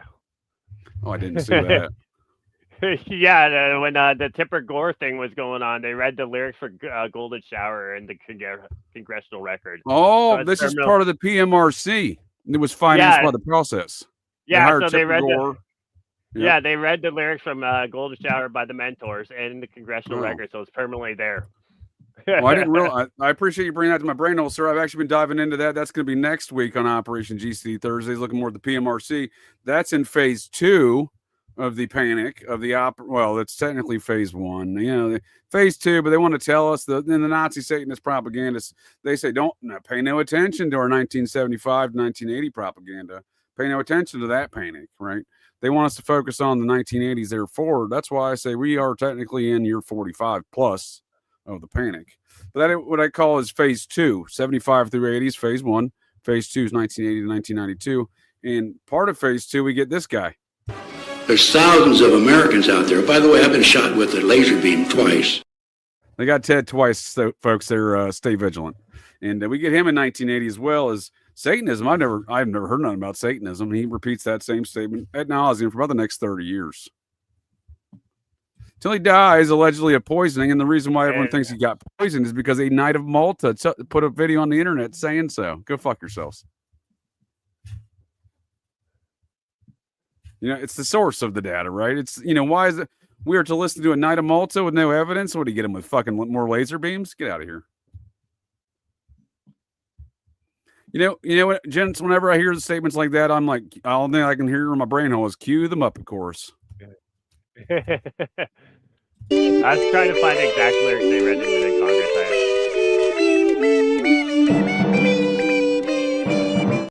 Congress. Oh, my bad. The Muppet Chorus is playing.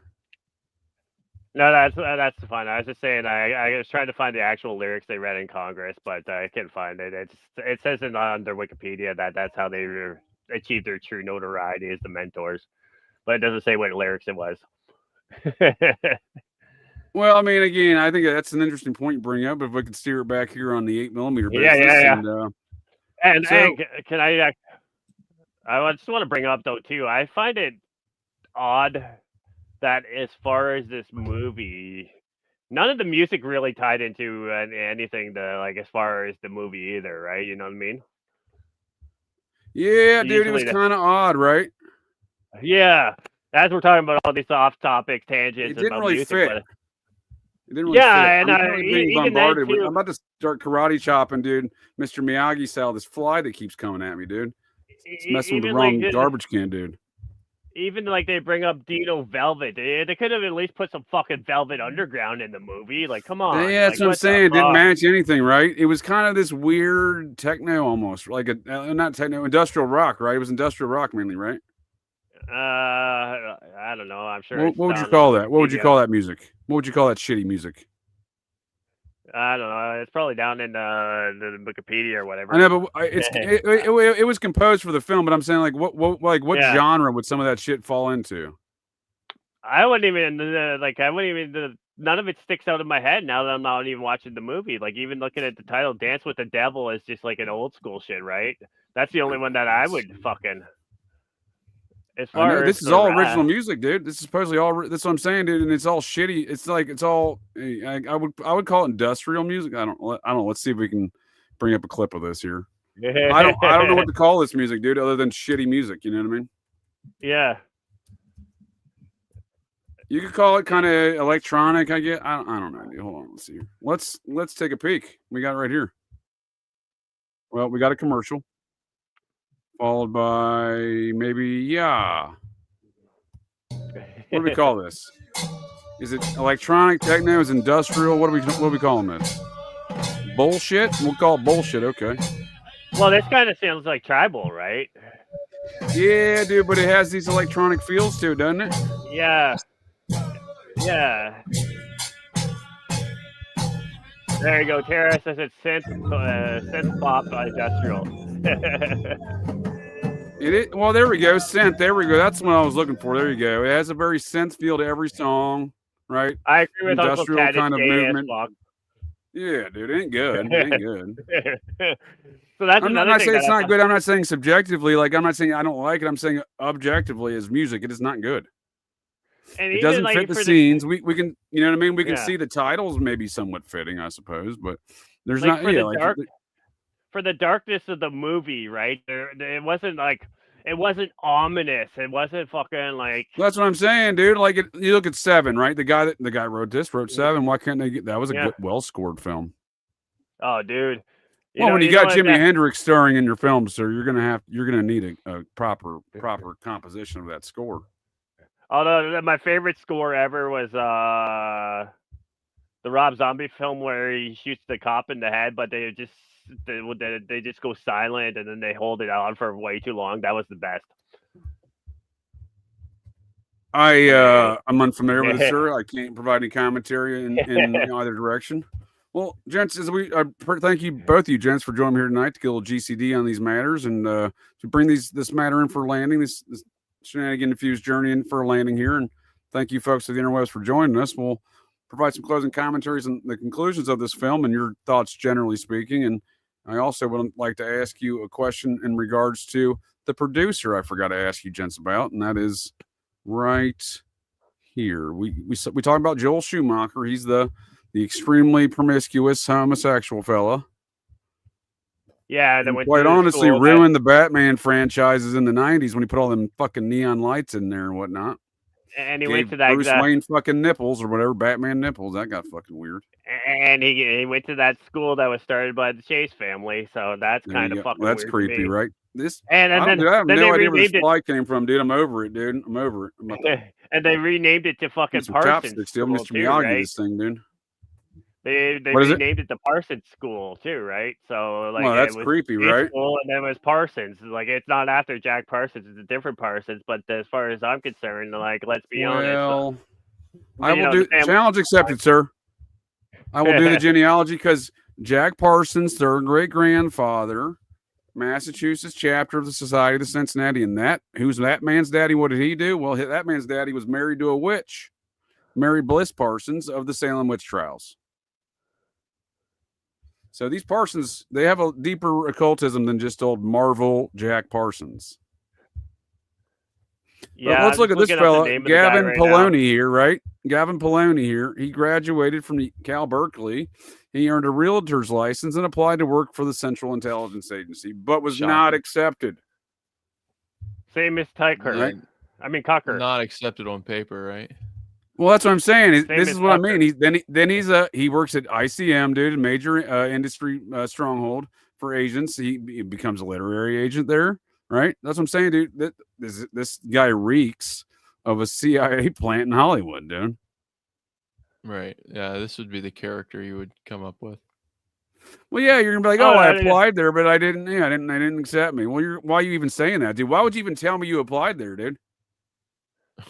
Oh, can I just Side note, going back to the movie, now what I found was really interesting is I'm looking up at this Parsons School and it has a map of fucking New York City there, right? And then what I found really interesting was where was that Dino Velvet located, right? In the meatpacking industry. So again, too, you have the snuff film, then you have him working right at the fucking, he's right at the meatpacking, right? And so then that ties into the fucking snuff that way, but they only found one video, like you pointed out. Well, and it's all ties into snuff, sir, if you ask me, because once again, Cocaine Bob Evans rears his ugly head. You know, the fellow that ordered the hit on Roy Raiden. You know, apparently over that snuff film of Stacy Moskowitz, their last murder in the Son of Sam series of murders. So we see here Graydon Carter. That's one of Bob Cocaine's BFFs, in addition to Jeff Franklin in the Full House business. This is the man he hired to executive produce his life story. The kid stays in the picture. Vanity Fair's Graydon Carter. He's also the man running point for Airmail. He now runs an operation called Airmail. He hired Howard Bloom. They run point on all the propaganda surrounding the Idaho 4 murders and the public propaganda saying Kohberger did it. So it's weird. The producer, CIA, he's buddies with Graydon Carter. That's funny. Yeah, Kissinger's shirtless bestie. Yeah. Old Cocaine Bob. Cocaine trafficking Now, murder. I'm dropping other activity. So I just dropped a link for that Parsons School design. I just want you to bring it up and try something here because it's doing some really weird shit on my end. If you scroll down to where it says Frank Alva Parsons, who's the president of the school and who is named after, when you click on his link, it just refreshes to that Parsons School of Design. So what the fuck is that? Oh, the plot thickens. And then you search his name, it gives you a whole list of them, but it just brings you back to the school. It's like, what the fuck is going on with that shit? Yeah, what the fuck is going on with that shit? I agree, sir. What is going on here? Gay shit. Yeah, no kidding, right? Those are matters of national security. You don't have the clearance to know. I can assure you of that. I don't want it. You said, I was looking for something you shared. You dropped me a link. You said that. Yeah, it's in the private chat. It's in the private chat. I was lost in the Bob Cocaine Evans fucking nightmare rabbit hole there, sir. I do apologize. Yeah, so if you scroll down to where it has the name Frank Alva Parsons under the 20th century, when you click on it, it just brings you back to the Parsons School, and that's where I got back. Point me under 20th century. Frank Alva Parsons. Yep. Yeah, when you click on it, it just says, boom. Well, that's creative. These sons of bitches. That's fucking weird. Yeah, I've seen it before, dude. I've seen it. Wikipedia, the source of all information on the interwebs. They tend to do these type of tomfoolery activities. Yeah, no, but again, too, I'll point out too. So the school is started by that William Merritt Chase, who's definitely linked to Salmon P. Chase, Justice Samuel Chase, the whole Chase family. Again, too, I highly recommend people. That sounds like the name of a fish, dude. Are you making that name up, Salmon Chase? Salmon Portland Chase. I will highly recommend everyone if you want to just kind of get into a lot of people will try to say you're just seeing ties where there's none. That's literally you're just making shit up, dude. That's literally a book called The 7 Generations of Thomas and Aquila Chase, and it's literally their fucking 600 pages of fucking genealogy. So I mean, and then you look at who some of the people are in the history of American and founding, etc. American jurisprudence, and it's like, oh, okay. So kind of just goes in. Now they don't actually mention anything about the Society of Cincinnati in there, but I mean, they never do, sir. They're really circumspect about their statements around that. I'm really circumspect about a lot of the statements around that, even when they do talk about it. You know what I mean? Yeah. So it is interesting because we do see a connection again of all this kind of blue bloodery, if you will. Yeah. And here's your Chase ancestry to the New Hampshire chapter. He was a captain or a major. He was their deacon. He was their man of the cloth, if you will. Yeah, if you go into the An officer, nonetheless. And not all officers are on the battlefield, sir. Some of them are doctors, some of them are chaplains, right? Some of them are commissary folks, the folks that bring the logistics and supplies. For example, Process Churchy and John Waters, exploitative film director. If I may, sir, exploitative film director John Waters, Processian, self-proclaimed, and mentor to the fucking attorney who got Jack Lasota, the Zith Lord, who helped him fake his death when he was under felony charges for gun shit. And before the up in Maine, that was in Maine, right? No, sir, that was in California. Before the multi-state murder spree that went from California to North Carolina to Pennsylvania to Vermont, my great bootleg home state of the Zizians, the Silicon Valley-based AI-focused rationalist. I don't think they use that term properly. Vegan, transpocalypse, homicidal death cult. And that man, their attorney helped him, Dan Kaplowitz, and went over him recently on 6 Degrees of Ohio's serial killer of dogs. I got processing pretty quick, obviously, because he's the top pit bull trainer of the process. And his buddy, he's associated with Dan Kaplowitz, the attorney that got the Ziths off. But the Zith Lord, he's bandmates with Boyd Rice, that Nazi Satanist, and his mentor in the filmmaking business, because this guy's an attorney, bandmates with Boyd Rice, and this fucking creepy electronic underground industrial rock nonsense. And again, his other associations there is in fact the fact that his mentor there is John Waters, who his third great grandfather is in fact the Surgeon General from the Maryland chapter of the Society of Cincinnati. So these officers in the society come in different forms and fashions, and they all have some creepy descendants, if you ask me. For sure. And you know who he grew up down the street from, essentially half a mile from? That is John Waters. Went to the same high school, I believe, with the uncle of as well, and that is the Mangione family. Went to the same school as one of Luigi's uncles. They're in Baltimore. Yes, sir, Towson, the very the wealthy. You're not far from there, in the wealthy suburbs of Baltimore. They're also mobbed up with Nancy Pelosi. Speaking of them Newsoms. They're also mobbed up with Nancy Pelosi's family, her brother and her dad, the D'Alessandros. Yeah, that was his brother's a district attorney, right? Mangione was. Yeah, they were the mayor, dude. Not only were they the mayor, her brother who's got his own mob connections, got Luigi's grandfather off of some charges with his own mob connections back in the late 80s. Wait. And nothing. It's America. It's America. It's land of the free, home of the hood rat shit. How come we haven't heard a peep out of that? JJ, have you ever gone into the fucking D'Alessandro FOIA papers where they talk about fucking his son was like gang raping bitches and shit? Yeah. Nancy Pelosi's older brother.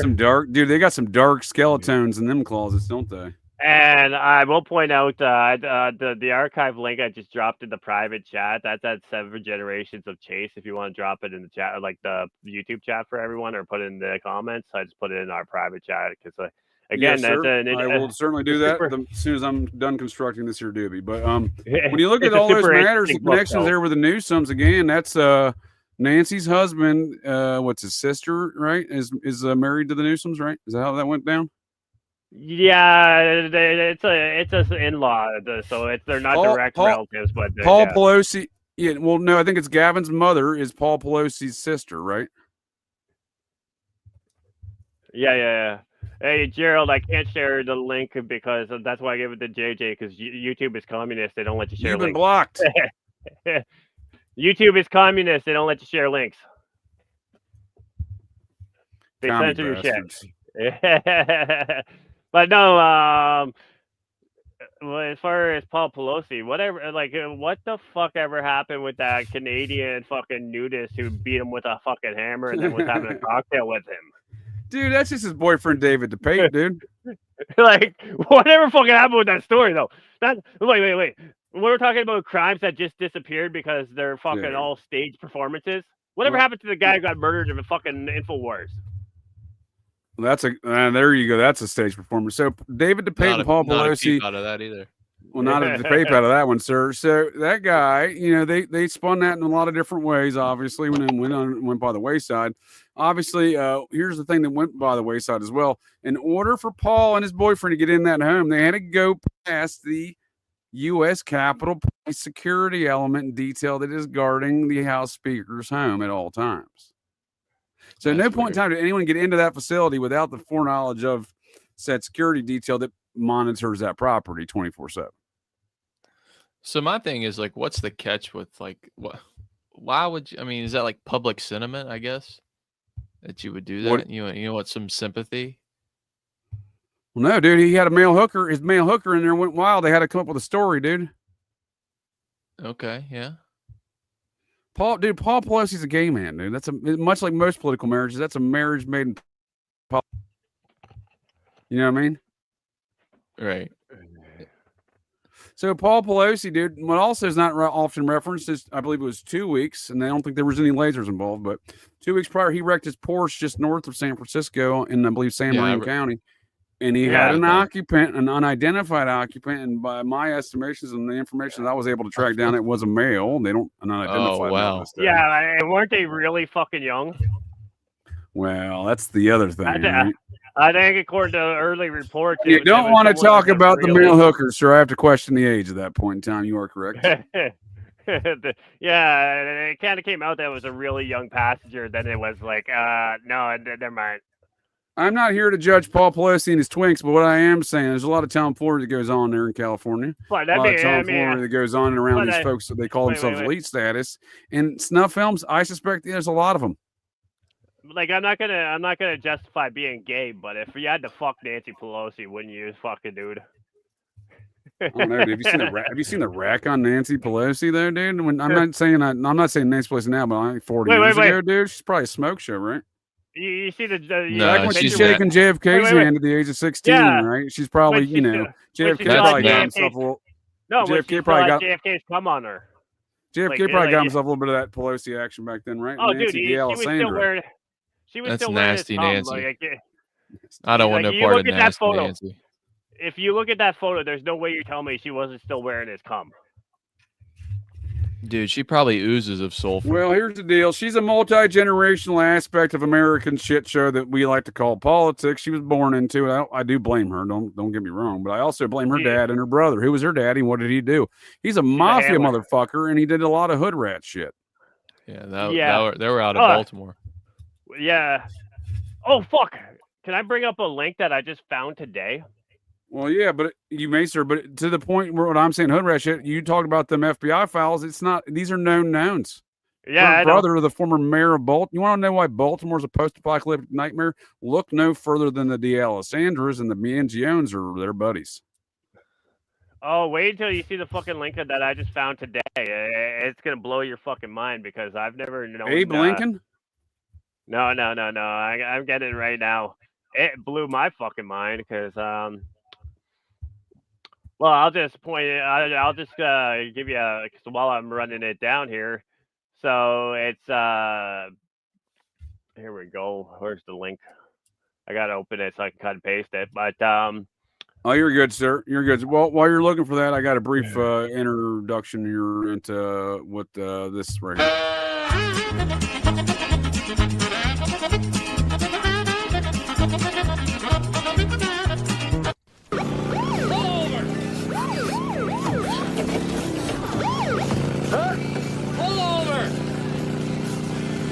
No, it's a cardigan, but thanks for noticing.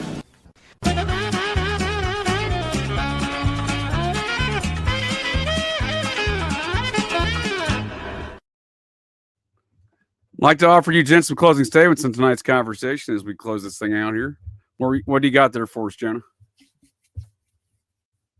Yeah, so I'm just loading it out here.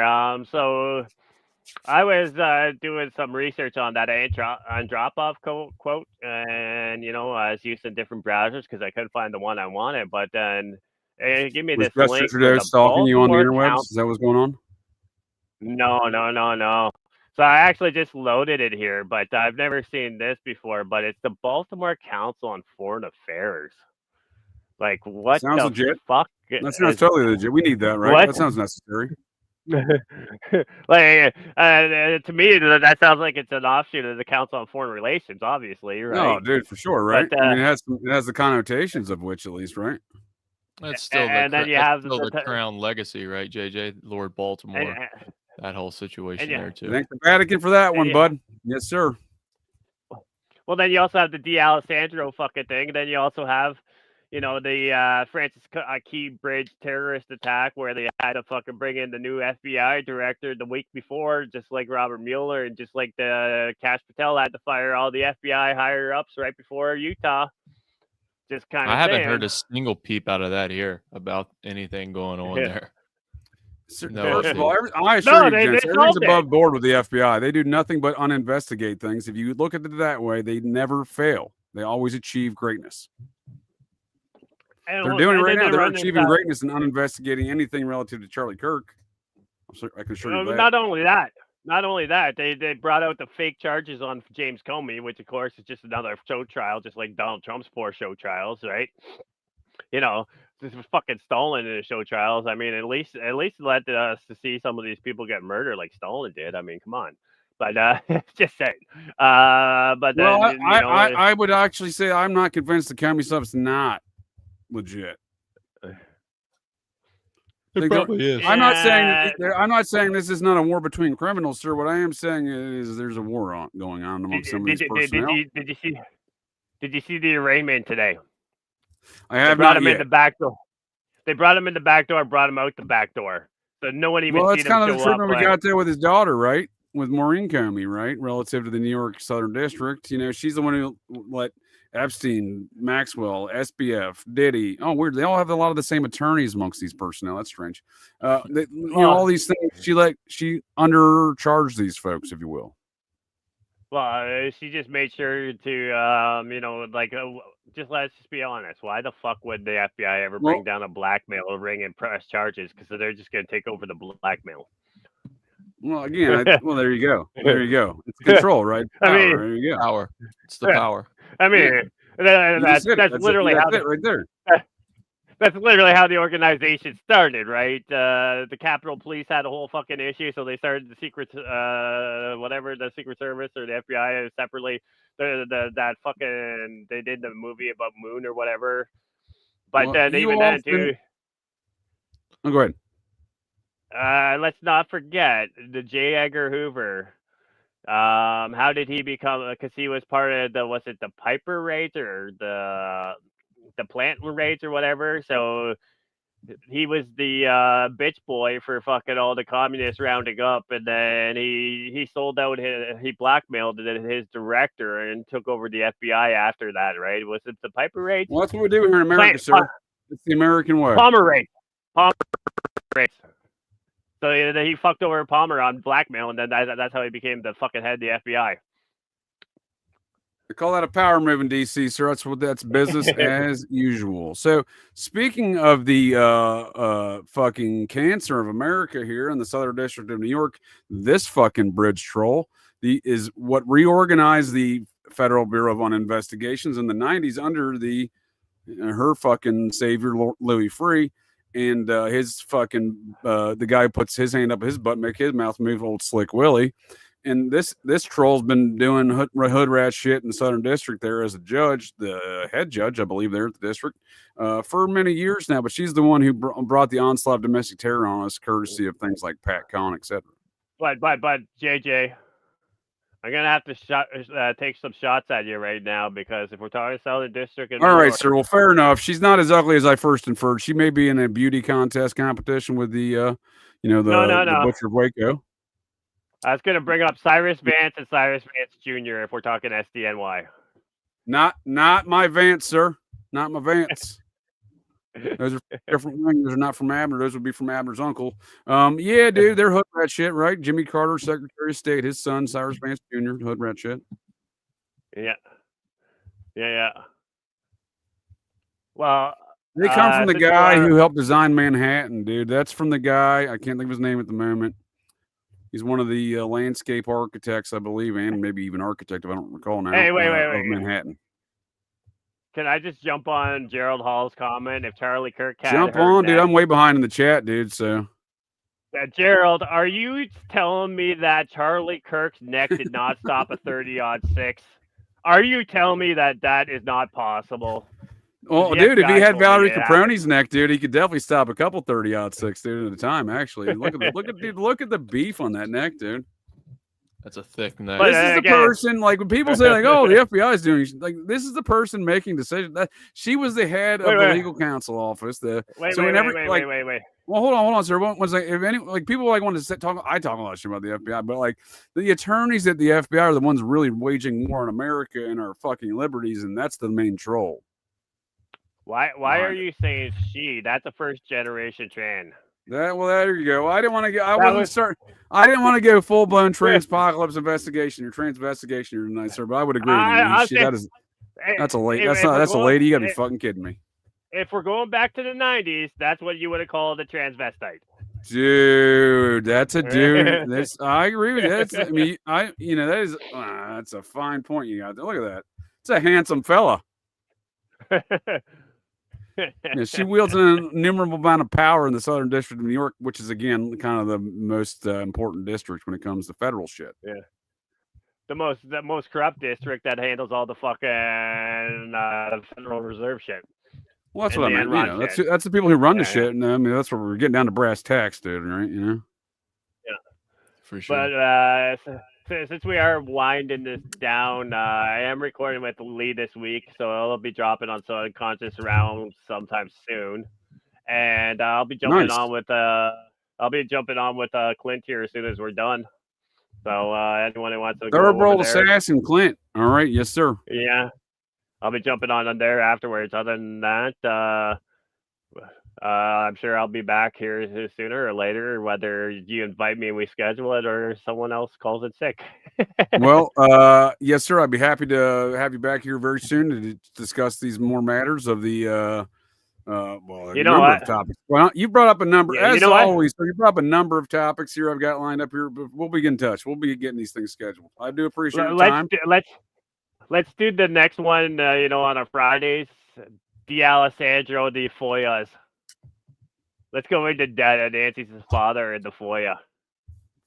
Only if we can talk about Audubon bullshit as well and his activities, because I think there's a lot more to explore in that matters. Oh, fuck yeah. I'll dive into that tonight. Well, I appreciate your time there, sir. Appreciate your closing statements. Do you have any other final statements? No, that's it. Landon, you need to get in touch with me because you're saying I should jump on YouTube, but I know you're on the slow time. I need to do my own shit here, too. Yeah, we'll have to get that set up. I've been so backed up, man. Like, I've literally taken the past month off of completely, pretty much, other than doing shows. That's not true. I've been watching your fantasy football channel, sir, and I'll put the show notes in the show notes. You've been doing stuff other than the fantasy football. I've kind of just taken the break from the mess. The darkness, I guess. I'm not gonna lie. I'm not gonna lie. From about December of last year through about March of this year, I didn't pick up anything conspiracy. I was literally just fiction and predictive programming in fiction books. I just been watching a lot of Fox News 24/7. I love Fox News. Fox News is great. They didn't pay me to say that either. Do you get turned on at places like tonight? No, I am not. You don't exactly get turned off either. I feel like that's your statement. You just summarized there, Landon. If I may. Yeah. I feel like when you watch that scene, I feel like those two fucked in real life.